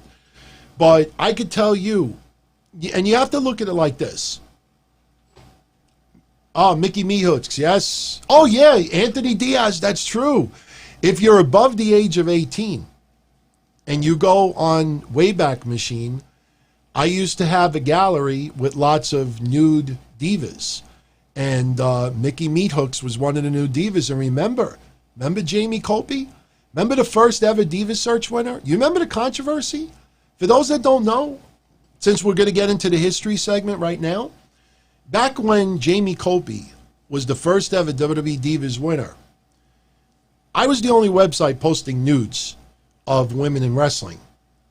Now, look, before anybody says, oh, that's sexual, terrible, this and that, they fucking posed in magazines. They got paid for it. There was no hidden cameras. All right. So they were very proud to, pose in front of. They got paid. People paid the magazines. I still have original magazines of Leg Show that Mickey James performed in. I still have Leg Show sealed in the packaging. I have like 3 copies still. I gave one out on Patreon about a year ago. But it's not creepy, Darren. You're talking almost 20 years ago. I mean 20 years younger. And plus, WWF was still performing in Playboy. So don't give me that shit. It was still Tori Wilson and Sable, and they were all performing in Playboy. Come on. Even, what's-her-face, Chastity was in Live Bait. I still got that X-rated film somewhere, stuffed in a box somewhere. So let's go back to the time we're talking about here. But Jamie Colby was the first ever Diva Search winner. And I was the only website that was posting the nudes that had a big following. Some photographer sends me an email. He's like, hey, how would you like to put up a whole bunch of photos of the first ever Diva Search winner? And I was like, I'm interested, as long as I didn't have to pay no money. And the guy sends me about 100 nude photos of Jamie Colby. I post it on my website, gets crazy attention. I get an email from Jamie Colby. She's like, listen, can you do me a favor? Can you please take them down? I'm no longer modeling. I'm no longer interested in wrestling. I have little kids. I don't want them to grow up and find their mommy with nude photos on the internet. Could you please take them down? I'm not a scumbag like Ringside News or another website that absolutely, stands by their stuff no matter what. I told her, I said, no problem. And I took them down. I think the only thing I did was I kept one photo up and I put the Affleck duck in front of her nipples. But that was a big deal back then. I mean, we had nudes from so many. If you're above the age of 18 and you go to Wayback Machine, you could see still a bunch of nudes. The Mickey James ones were controversial at the time, Mickey Meathooks. But she's extremely attractive, though. So, with that said, let's talk about history a little bit. Now, this is going to be tweaked. Now, we're on overtime right now. So, if you're catching this late, then, unfortunately, you'll have to wait probably a half an hour after the show goes off the air to, see the beginning of this show. We'll spend a few minutes on it. And no, I can't do the Affleck this late. I'll do it on Patreon next week because we do the show in the afternoon now, so our international friends could tune in as well. 3, 4 o'clock in the afternoon, I could yell at the top of my lungs and do the Affleck duck. For people that don't know, remember what's-his-face? Gilbert Gottfried used to do the Affleck duck? He used to scream at the top of his lungs. I actually could do it perfectly. It is disturbing how perfect I can do it. To the point where people back in the day actually contacted Affleck and said, this guy could be a replacement. I don't know why I could do it. I don't know how. I just did it once, and people will... I got to put up one of my old episodes from the Minority Report of me doing it. It's weird. It's absolutely weird. So, but anyway, let's talk about the history a little bit. I promise you this will not be boring. In fact, there's going to be a couple of gems right now that you'll probably search out on YouTube tonight. I have 3 or 4 audio clips that have passed approval. I already uploaded it and checked things out. It's okay since it's not video and it's only a minute long. It's fine. I only could pick 3 or 4 clips, so I think you'll find it interesting. So before I do this, if you're enjoying the show, I appreciate it again to give the show a little bit of a thumbs up. And by the way, I want to give a little plug. This shirt already, and I mentioned it Monday, has already become the biggest selling shirt on our store in 2 years, and it's only been online for 5 days. But what I also just did was launch a new shirt. This is the front. I had to use the green, and this is the back of the shirt. So you actually get both. Now, I already had a few people tell me, DT, reverse it. Make the head the front of the shirt, and make the logo, the text, the back of the shirt. So I am going to contact Pro Wrestling Tees, and I'm going to tell them to make another variation of the shirt. This way you could choose if you want the front or the back. So, yeah, let's get into it. So, let's pull up the photo earlier. What I'm going to do this week to change it up a little bit. Last week when I put up the photo, I went down the line and told you what each moment was. And then when I got into the history show as a whole, I repeated some of these things. So we're going to do it a little bit differently. I'm going to put up this photo now, and I'm going to get into what you see as far as what history took place this week. Then later on, we'll get into a couple other little tidbits that is not on this photo. This way we don't have to repeat it twice. And like I said, I got 4 audio clips. I think you'll get a kick out of it. I really do. So let's put this photo back up and let's get into this little by little. We're going to go on each row. So where you see Hogan on the left and then Savage and then Flair and Hogan, that's how we're going to do it. We're going to do up and down each row to the right. And I put this together nice and neat just to give everybody a little bit idea. I mixed it up with the dates a little bit to try to make everything look nice and neat. So first, top left-hand corner, 1984, WWF has the Brawl to End It All on the MSG channel. It actually broadcasted live on MTV. Now, I say MSG channel, Madison Square Garden Network.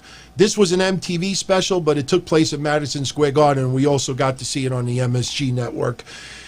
The main event of this card was Wendy Richter defeating the Fabulous Moolah to win the WWF Women's Championship. For some reason, people never look at this Brawl to End It All. I almost said Brawl for All. Brawl to End It All. And they always think that Wendy Richter beat Moolah like on WrestleMania or a different card. They never equate it to this card. But the reason why I always remember this event also, and this is something that a lot of people I don't even think realize, that, this was the time where Captain Lou Albano had Girls Just Want to Be Fun. And on this card, Bob Backlund took on Butcher Vachon. And I was a huge fan of Bob Backlund growing up, even though his promo ability absolutely sucked. When he turned heel in the 90s, he reinvented himself. I think one of the greatest transformations in the history of pro wrestling.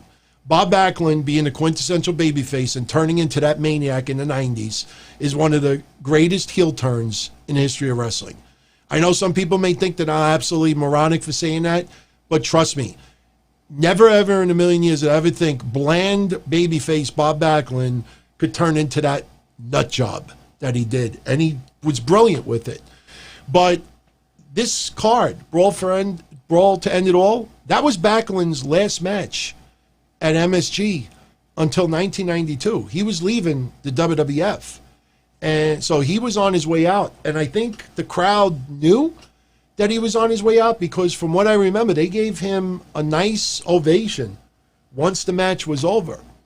So there you go. 1985, Randy Savage, new in the WWF, made his debut on TNT. And it was a memorable appearance. I think Gary Michael Capetta just recently put up a clip of one of Randy Savage's matches that took place last week in history, and this was before he had Miss Elizabeth in the WWF, so it was pretty cool. Now, this week as well, it was a big deal for Hogan in WCW. A lot of people don't realize this. The same week that Vince McMahon was on trial for steroids and Hogan testified in court with the steroids trial, he was also making his WCW debut. It was this week in 1994 that WCW had Bash at the Beach, and Hulk Hogan with Mr. T in his corner, and you had Shaquille O'Neal who was there as well. He defeated Ric Flair to win the WCW heavyweight title. So all in the same week, Hogan testified the Vince McMahon steroids trial, and he wrestled for WCW and won the title. Pretty cool. 1992, that lower right-hand corner, you can make it out, that is Shawn Michaels and Bret Hart. Everybody thinks that Razor Ramon and Shawn Michaels was the first ladder match that WWF ever had. In 1992, this week in history, in Portland, Maine, for the WWF, Bret Hart beat Shawn Michaels to retain the IC Championship, and it was a ladder match. This ladder match took place years before Razor Ramon and Shawn Michaels. Bet you a lot of people didn't even know that. Next line, if that looks like the dating game, it was this week in 1986, WWF did their satire of the dating game. They called it the mating game. Jim the Anvil Neidhart, Natty's dad, was the bachelor, and they had 3 bachelorettes. Go on YouTube if you've never seen this. Jim the Anvil Neidhart wins a date with the fabulous Moolah. I know a lot of you don't like Moolah anymore, but if you've never seen this, you'll laugh your ass off. So, by the way, I hope everybody's enjoying it. I'm reading right now, so I'm not looking at the chat. I'm just glancing over. Seems everybody's enjoying it. Next, we see the Brain Busters with Bobby the Brain Heenan. This week in 1989, WWF taped Saturday night's main event. The Brain Busters beat Demolition 2 out of 3 falls to win the tag titles. And this victory made Arn Anderson and Tully Blanchard the first team to ever win both the WWF and the NWA tag titles. Unfortunately, this week in 1988, I think today's the anniversary of it, believe it or not, Bruiser Brody was murdered. And if you go back to my history show I did last year and the year before, not only did I get into this in detail, but a lot of clips from a lot of wrestlers, from Dutch Mantel to Tony Atlas to others, talking about the Brody murder. I know Dark Side of the Ring covered it. I think I did a pretty damn good job. Not as detailed, obviously, but if you go check it out, you'll get a lot of details there. So now we go to the Mountie. This was controversy. Now, you all remember Jacques Rougeau doing a Mountie gimmick for the WWF? Well, it was this week in 1991 that Canada was threatening to arrest Jacques Rougeau for impersonating a Mountie. I kid you not. And as a result, WWF made an agreement with Canada that whenever the Mountie would appear on Canadian television or live at a Canadian event, he would not be the Mountie. All right, the RCMP said that it was not enough. But since the RCMP, the Military Police Patrol of Canada, since they had no jurisdiction in the United States, they had no authority to stop the WWF to drop the character. So when SummerSlam went down, it aired on pay-per-view in Canada, and basically they had to change the promo.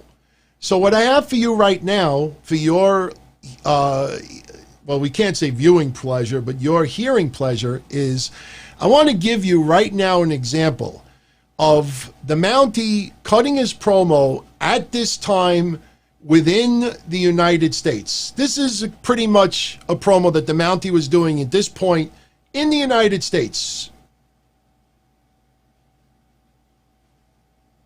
He can wrestle! Why? Because he's the Mountie!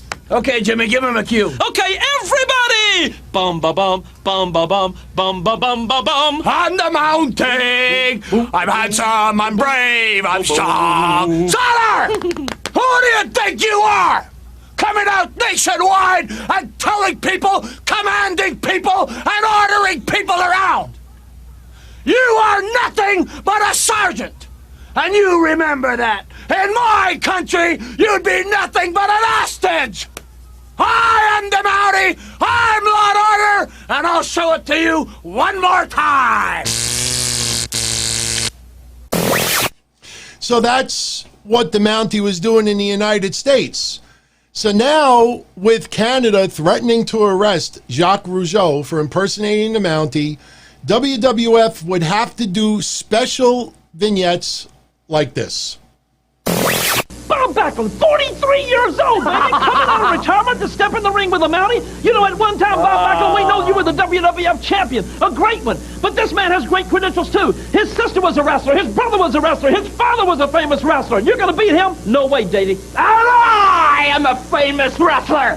I am Jacques Rougeau. That's right. And I'm not talking about 10, 15 years ago. I'm talking about right now. The time is now, Backlund. You come out of that rocking chair and you want to wrestle me, the greatest law enforcement officer of all time? I'll eat you up and I'll spit you out. Because yes, the Jacques Rougeau gets his man. So they could not use the Mountie in any way when they were advertising their matches in Canada. So that happened this week in 1991. Now, John Cena. I didn't think it would be good enough to just post that tiny little picture on this little preview. But it was this week in history that John Cena was feuding with The Undertaker. And, you know, a lot of people, you know, younger fans out there now remember, this is 2003. We're talking 17 years ago. 17. So it was this week in 2003 that John Cena was feuding with The Undertaker. And this is, to me, a legendary promo that you never hear ever brought up. Number one, because obviously we're talking The Undertaker. And John Cena's over-the-top promos against The Undertaker probably pissed off a lot of people. So I'm going to share with you from 2003 a little promo that John Cena cut on The Undertaker. And I'll enlarge the photo. I think you'll appreciate it. Especially when you think of the Boneyard match that just went down. And you remember the tombstone with AJ Styles' name on it and everything? Go check this out. This week in 2003. What? You was expecting somebody else? Now you gonna hate on me? That's okay, I'll shake you right off. It's okay, I'm on fire right now, you heard? You need to listen up, Undertaker. See, I've been watching you ever since you debuted as Dead Man. You're full of more crap than a super-sized bedpan. And this whole thing's a front, man. You were never deceased. You dropped from funeral to funeral just to hit on a priest. I heard rumors about you, dog. You used to hit on men often. Our two-way Paul Bearer said you shared the same coffin. He was never dead, man. The whole time you was faking. And you beating John Cena? You gravely mistaken. See, you old news, dog. Fans won't even miss you. You ain't a dead man. You just a dead issue. And at vengeance, I'm gonna prove the big dog is all bark. I'm gonna claim my territory. Right on the mark. Word life. And he pisses on his tombstone. So, pretty cool. I think that was pretty cool. That happened in 2003 this week. Like I said, there's so many moments this week in history that no one will ever bring up because nobody really truly does just looks out for it. They take 2 or 3 little clips, they put it online, and all this other stuff gets overlooked. So now, obviously, the big buzz. You had Money in the Bank this week in 2011. CM Punk beats John Cena to win the WWE Championship. And then Vince McMahon brought out Alberto Del Rio. People may forget. Unfortunately, the cash-in of the briefcase didn't work out. A lot of people also forget what transpired later on that same week, which we'll talk about a little bit later. But obviously, CM Punk winning and then leaving Chicago with the title was a big deal. Now, unfortunately, I feel bad to single him out, but I honestly thought one of the worst heavyweight title reigns in TNA's history. This week of 2013, Destination X took place for TNA, and Chris Sabin beat Bully Ray to win the TNA World Championship. And then I'll never forget, it was less than 2 months later. I forget what state it was, but they were having an upcoming pay-per-view, and I think it was Bully Ray versus Chris Sabin in a cage. And they had like TNA Day in that state, and they brought out Chris Sabin. And Chris Sabin, you could tell he expected to get some cheers from the fans for what he was saying about him overcoming the odds and, winning, the championship and everything. But there was just like an awkward silence. And you could tell that he was going to pause if people were going to cheer, but there was no clapping whatsoever, not even a hint of it. And he just like moved on from it, and it was just painful to hear. Thank you, everyone. Honestly, I can't tell you how much of an honor it is to be able to be here talking to all of you like this. A couple years ago, I thought I may never step into the ring again. I thought my dream was taken away, going through 2 major knee surgeries. But I never gave up, and now I'm standing here addressing you all as the World Heavyweight Champion. So thank you all for that. I appreciate it. September 26th is a very big day for North Little Rock. TNA comes back, and I'm very much looking forward to being the World Heavyweight Champion of that. It's not going to be easy. There's going to be a lot of obstacles between now and then. Obviously, next week I got Bully Ray in a steel cage. That's going to be a tough one to get by, but you know what? I'm just going to have the same attitude I had when I was coming back from 2 knee surgeries. I'm not going to give up. I'm not going to let down. I'm going to follow my dreams. And September 26th, I'm looking forward to being your World Heavyweight Champion when I come back. Now, being the World Heavyweight Champion, some might say, comes with a lot of clout. Around North Little Rock, maybe not so much, but... Man, talk about dead man. Seriously, he's the dead man of TNA. Man, his title reign sucked. I mean, inspirational, knee surgeries, but man, well, that was just terrible. I don't know. That's just me. Like I said, nothing personal against the guy, but that title reign sucked. Let's be honest. Let's continue. We had WWF Invasion in 2001.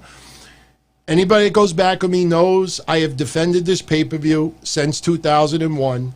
I know everybody says that the Invasion angle was a flop. You didn't have the NWO. You didn't have Flair. You didn't have a bunch of people. You didn't have Goldberg. But I still say it now, and I said it 20 years ago, 19 years ago.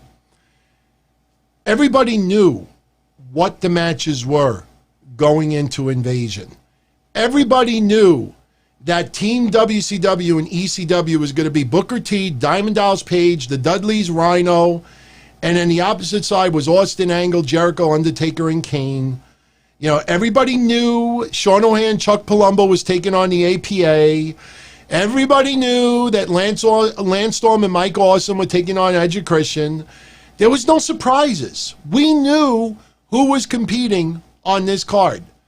And this pay-per-view did 775,000 buys, the biggest selling WWE pay-per-view in its history outside of WrestleMania. That is an insane number. It is an insane number. So even though I know a lot of people out there, will say that the invasion angle was a disaster, it was a flop, and everything like that. In 2001, when they had that pay-per-view, you have almost 800,000 buys. Maybe the execution was not that spectacular, but I don't know what people expected that night. We knew who was performing. I enjoyed it. It was a little, lackluster without some major names on there, but I enjoyed it. I don't know why people shit on it as much as it did. If it did a horrible pay-per-view buy rate, then I would say otherwise. But to this day, I still defend the invasion angle. Today, 20 years anniversary, Right to Censor formed. That is Stevie Richards running away with a table.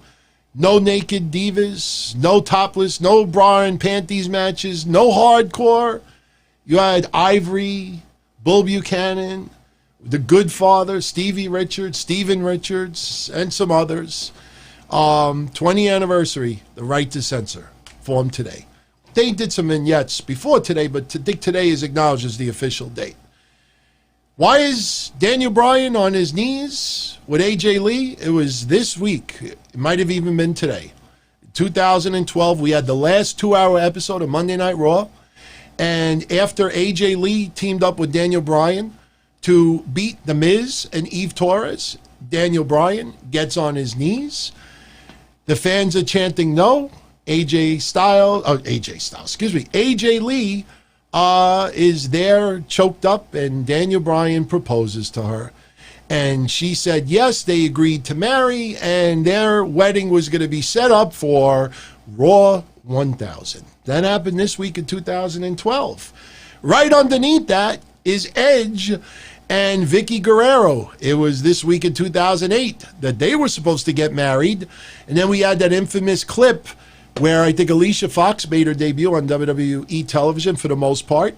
And Edge is shown making out with Alicia Fox, who was the wedding planner at the time. So we had 2 wedding angles take place this week in wrestling history. 1986, the infamous turn. Paul Orndorff turns on Hulk Hogan. People call it the Great Betrayal. It was a very big storyline back in the day and set up a really big feud between Hogan and Paul Orndorff. Top right-hand corner, you all like the Jericho Cruise. Some people call it the Sausage Fest. This week in 1997, WWF did their own version called the Wrestle Vessel. Now imagine being that woman with that ugly denim jacket, being able to take a picture with, I believe that's Shawn Michaels, Mark Merrow, Goldust, Steve Austin, Owen Hart, Triple H, Sable, Terry Reynolds, Jim Ross, Sonny, and Bret the Hitman Hart. I think that would be pretty fucking awesome to have a group like that in today's day and age. So, that was this week in 1997, the Wrestle Vessel. It left Key West, Florida, and ended up in Cozumel, Mexico. So there were other people on the boat. I think the Harts, Stu and Helen Hart, were on there as well. But that's pretty stacked, man. You would think they would have had maybe like the Brooklyn Brawler and maybe like Barry Horowitz. No, they had some pretty big stars on that boat. So pretty cool. Underneath that, Kalisto. It is the 4-year anniversary of his infamous promo that it's a lucha thing. Happened this week in 16. I wish I could share that, but I don't want to get myself in trouble. 2016 as well this week. We had the draft. You remember? Mick Foley, Stephanie McMahon representing Raw, Daniel Bryan, Shane McMahon representing SmackDown. They had the draft. It's already been 4 years. And because Raw is 3 hours and SmackDown is 2, Raw would get 60% of the roster, SmackDown would get 40% of the roster. And if you want to reminisce a little bit what the rosters ended up being after the draft, I'll go through the names very quickly just to show you how much has changed in 4 years and how much has remained the same. On Raw, after the draft, in this particular order for the draft picks, you had Seth Rollins, Charlotte, Finn Balor, Roman Reigns, Brock Lesnar, The New Day, Sami Zayn, Sasha Banks, Chris Jericho, Rusev, Kevin Owens, Enzo and Kaz, Gallows and Anderson, Big Show, Nia Jax, Neville, Cesaro, Sheamus, The Golden Truth, Titus O'Neil, Paige, Darren Young, Sin Cara, Jack Swagger, The Dudley, Summer Rae, Mark Henry, Braun Strowman, Bo Dallas, The Shining Stars, Alicia Fox, Dana Brooke, and Curtis Axel. I'll tell you what's cool about that. Almost everybody still wrestles. So in 4 years, you really haven't had many people retire as a result. So, you know, I guess you could look at it like that. Now on the SmackDown side, they drafted Dean Ambrose, AJ Styles, John Cena, Randy Orton, Bray Wyatt, Becky Lynch, The Miz, Baron Corbin, American Alpha, Dolph Ziggler, Natalya, Alberto Del Rio, The Usos, Kane, Kalisto, Naomi, The Ascension, Zack Ryder, Apollo Crews, Alexa Bliss, Breezango, Eva Marie, The Vaudevillains, Eric Rowan, Mojo Rawley, and Carmella. So if you look at it, the roster feels awfully similar, you know, than what it is now. I mean, yeah, there's some names obviously absent, but figured I'd share it with all of you. So let's head over to the next one. Some people call it the worst match of all time. It was one of the worst matches, obviously, for TNA. This was the Victory Road 2009, Jenna Maraska versus Sharmell. Absolutely horrible, horrendous, terrible, asinine. If you've never seen it and you want to see the worst of the worst, go check that out. And finally, the same week that Hulk Hogan won the WCW Heavyweight Championship, we had the steroid trial conclude against Vince McMahon, and Vince McMahon would in fact win the case. Charges were dismissed, but, you know, obviously this paid a heavy price onto the WWF. Not only bad publicity, but a lot of money in court. Hulk Hogan leaving WWF and going to WCW. So WWF was on a horrible momentum trip right now. So, yeah, Jenna Maraska easily 100 times worse than Billie Kay. I know we complain about Billie Kay, but Jenna Maraska is a hell of a lot worse. Drizzling shits. So that is your pictorial part of the history show. So we'll fill in the blanks, get into a couple other things, because other things happened this week as well, and you might want to go check it out. 1992, pretty cool match if you've never seen it. It was a fantasy match at the time. You have Macho Man Randy Savage and Bret Hart team up to take on Shawn Michaels and Ric Flair. Pretty cool match from 1992. 1990, Terry Gordy beat Stan Hansen to win the All Japan Pro Wrestling Triple Crown. Unfortunately, 10 days later, he was in a hospital, overdosed on painkillers, forced to vacate the title. And, you know, if you remember when he made the ECW appearance and they were talking about how many times he was clinically dead, this was one of those times. Big drug overdose. Terry Bam Bam Gordy. God rest his soul. 1993, WCW had Beach Blast from Biloxi, Mississippi. Ric Flair beat Barry Windham to win the NWA Heavyweight Championship. This would be Ric Flair's 10th and final NWA World Title reign. Soon after, NWA split from WCW. WCW had their own title. NWA would go on their own. And then short after that, remember Shane Douglas winning the tournament, throwing the title down, blah, blah, blah, blah, blah. So 1994, like I said, the Vince McMahon verdict was in, not guilty. And Vince had to pay almost $3 million in legal fees to win that case, the steroid trial. 1995, Dean Malenko beats Eddie Guerrero to win the ECW TV title. Controversy went down. I wish I could play it, but it would be way over the top, especially the WWE owns the rights, and because she is deceased now. This same week, there was a match between Sandman and Mikey Whipwreck. And Sandman's manager was woman, Nancy Benoit, God rest her soul. It was a Singapore cane match. And whoever lost would get 10 lashes with the Singapore cane. And Mikey Whipwreck lost this match, so he would get lashed 10 times. And, you know, this it was a powerful segment. I mean, Mikey got his ass kicked with the Singapore cane. But the controversy was that woman was excited every time Mikey got hit with the cane. And she was taunting Mikey. I mean, not every lash felt sexual, but it came across like she was turned on of Mikey getting whipped by the cane.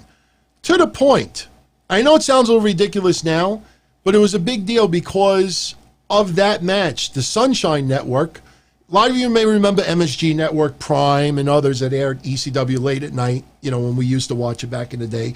But the Sunshine Network in Florida was so upset with this angle and the way woman reacted to the lashes, they pulled that show for that week on ECW TV. I think this was the other time where ECW actually gave videos to the Florida fans that attended. So, yeah, that was a big deal at the time. So, you know, in fact, I think the WWE Network has that matchup, but it was controversial. It was a big deal at that time. 1996, WWF had In Your House International Incident. It was Camp Cornette of Owen Hart, the British Bulldog Invader, over the People's Posse. Anybody remember who the People's Posse were? You know, anybody remember? The People's Posse did not involve Dwayne Johnson or The Rock, you know, the people. The People's Posse consisted of Shawn Michaels, Psycho Sid, and Ahmed Johnson. Speaking of Ahmed Johnson and Shawn Michaels, same week, they beat the Smoking Guns by disqualification to win the tag titles. For a tag title match. The reason why they were disqualified, some guy came out wearing a blue and black gladiator suit with a goofy silver helmet, ran in and attacked Ahmed Johnson. And that would be the official debut of Farouk Assad, who you now know as Farouk, a.k.a. Ron Simmons.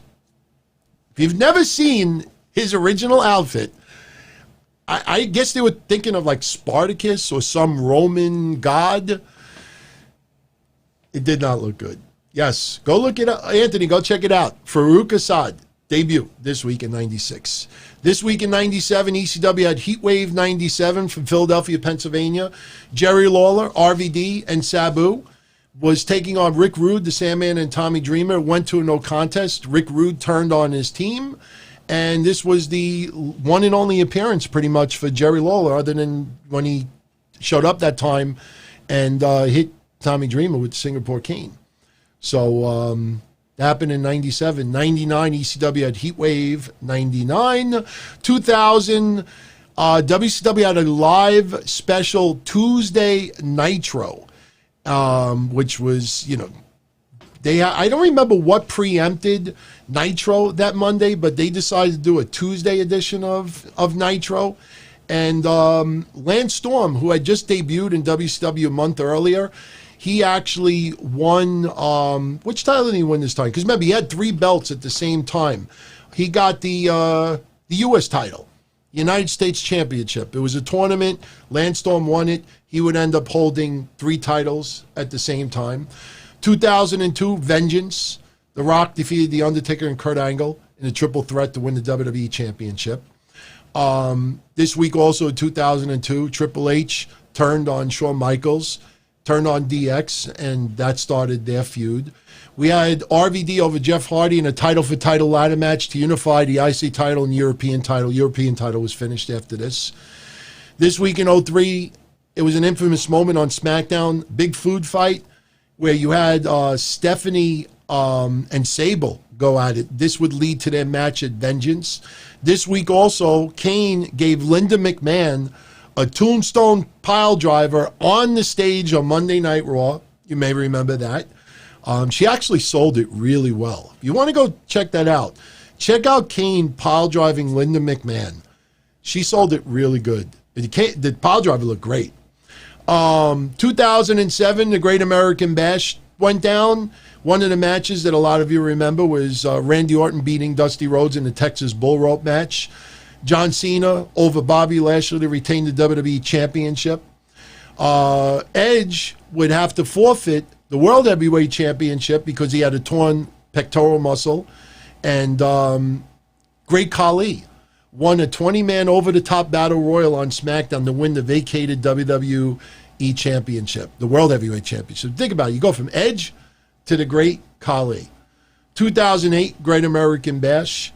Triple H over Edge to retain the WWE Championship. JBL over John Cena in New York City parking lot brawl. CM Punk and Batista went to a double DQ for the World Heavyweight title. Michelle McCool beat Natty to become the first ever Divas champion. Talk about evolution, women's evolution. Nobody brings up this week in 2008, first ever Divas champion crowned. Michelle McCool beats Natty. You ever hear anybody talk about that? I don't think so. 2008, somebody said earlier, why did WWE go PG? Wow, that's pretty cool. Who said that earlier? Who asked me earlier why WWE went PG? Because I know that he did not know this, and I honestly forgot about this. This week in 2008, WWE on their website put up a statement, and I quote, WWE's family programming has been deemed a PG TV rating by the network distributors. World Wrestling Entertainment has been engaging families all across generations with their family programming for more than 2 decades and will continue to do so for years to come, with all the action on Raw, SmackDown, and ECW. And the change basically made it official that WWE, Jody Moncrief brought it up earlier, it was this week that WWE became PG and stood PG pretty much ever since. It was this week in 2008, believe it or not. Also this week in 2008, that same episode of Raw that became PG, D'Lo Brown made that infamous return, surprise return, beat Santino Marella. Great pop, loved it. That was at the time when he was talking about how he used to listen to our shows. Remember, he went on the Mass Maniac show and he loved checking out the shows. I was very flattered at the kind words he said to yours truly. Well, he made that return to WWE, and it flopped pretty much after that, which was a shame. 2009, like I said, we had Jenna Maraska versus Sharmell in one of the worst matches in the history of pro wrestling. But there was also some other controversy this week in 2009, and I think you will appreciate this one. Even though I can't stand this guy's show, Bubba the Love Sponge, this week in 2009, had somebody call in. They distorted his voice. I don't want to say who we believe that it is, but a lot of you, I think, figured it out. Do you remember this from this week in 2009? Now back to the Bubba the Love Sponge show. James out of Orlando. You're on protection, James. Hi. Hey, yeah, you got me on protection, yeah? I got you on protection, yeah. I just wanted to call you up and let you know, man. Yeah, you know, Karen Angle. I know you and Kurt are good friends. Karen Angle's not the person you think she is. Hold on, Karen Angle's a good friend of mine as well. I'm friends with Kurt Angle. I'm friends with Karen Angle. I'm friends with Yeah, I had phone sex with Karen Angle. That chick's all right. Yeah, what's wrong with her?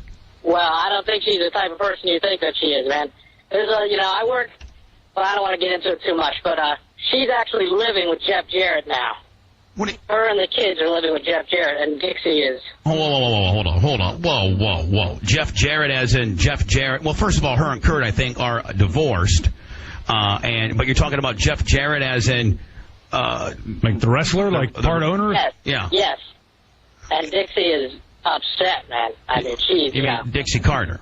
Yeah, Dixie Carter. Well, we got to explain. First of all, sir, I don't necessarily believe that, first of all. I'd probably have to hear it from either Kurt, Karen, or Dixie herself if Dixie's in the mix. But secondly, Dixie Carter is the president and I think almost all owner of TNA Wrestling.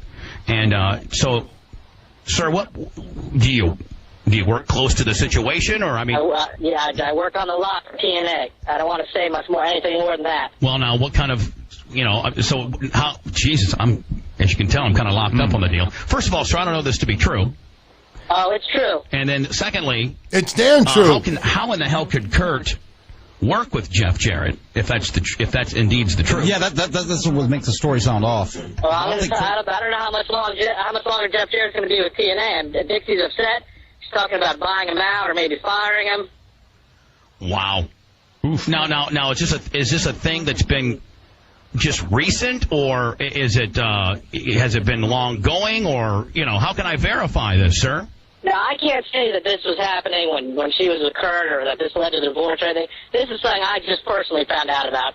As much as too much of the backstory as to how long it's been going on, I don't know. It's been going on for a little while, it's my understanding. But I do know that she is living with Jeff Jarrett now. And the kids.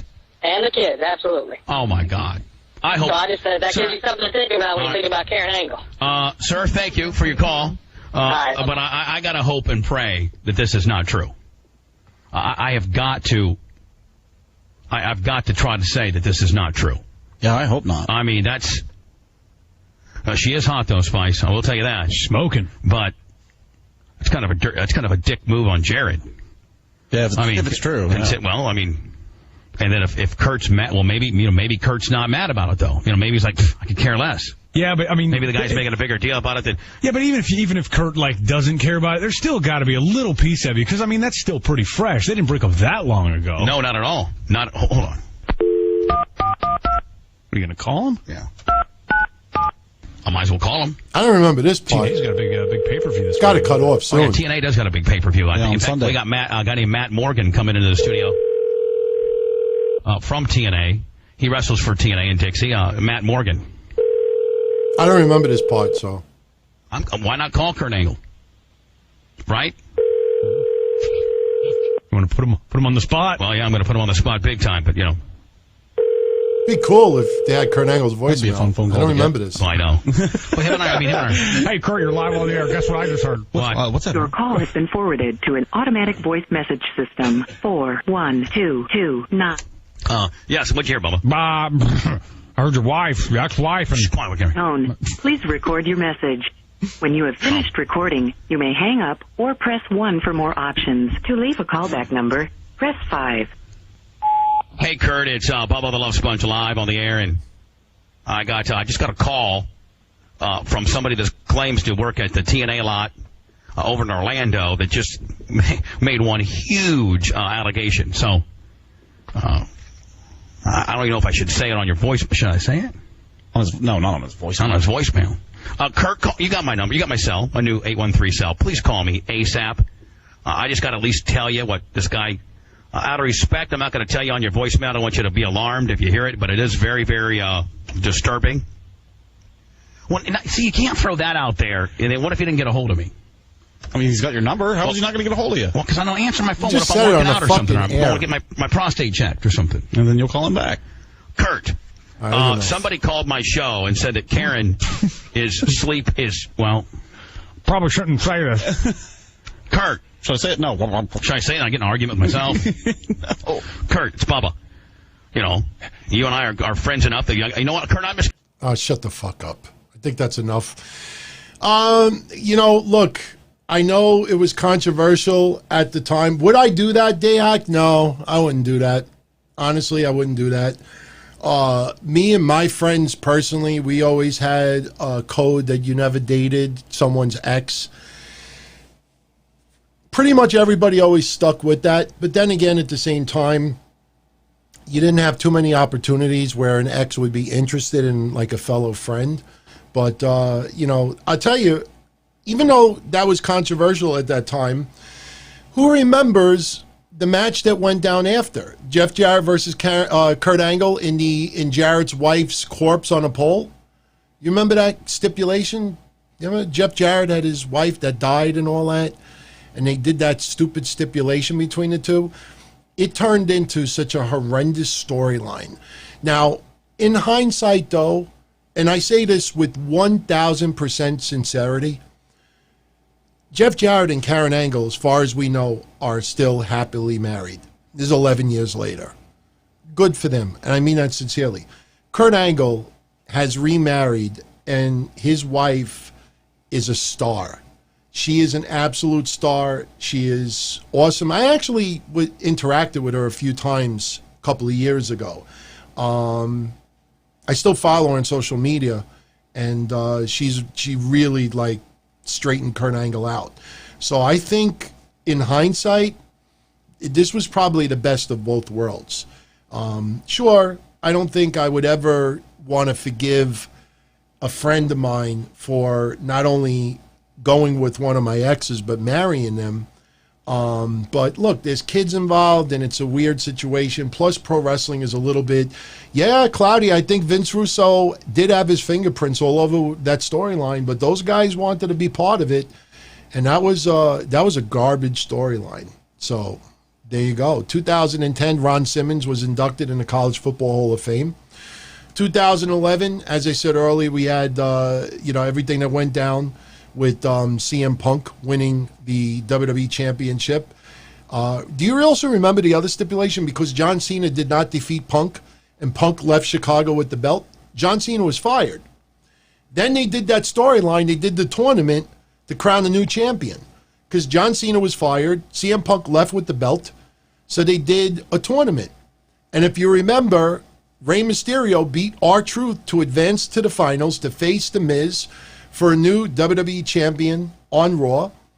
And then John Cena, Vince McMahon comes out, John Cena comes out, John Cena teases that he may go to TNA, and then Triple H comes out and he replaces Vince McMahon.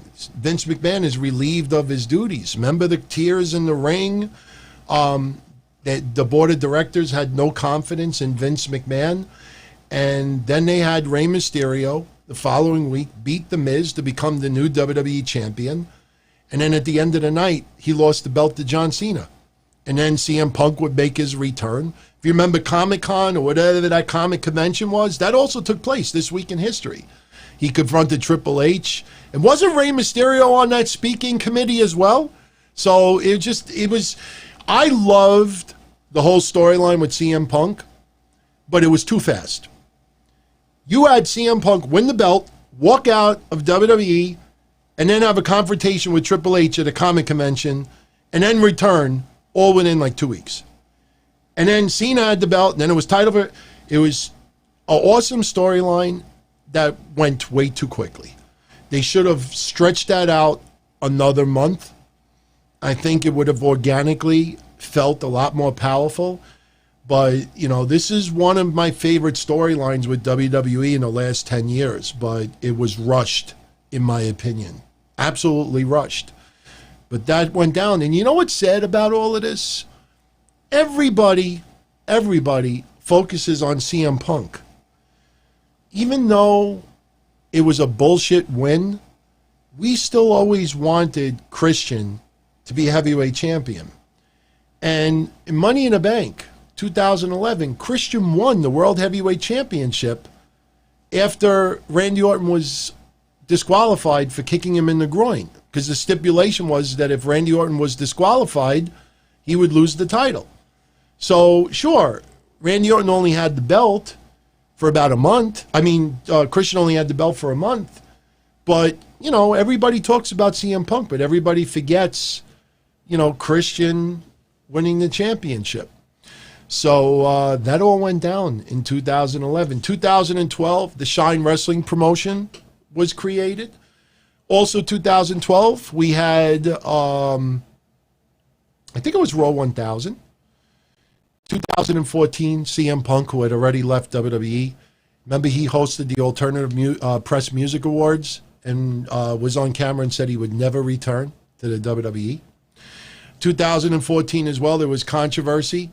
TNA had rehired Vince Russo as a creative consultant, and then this all came out.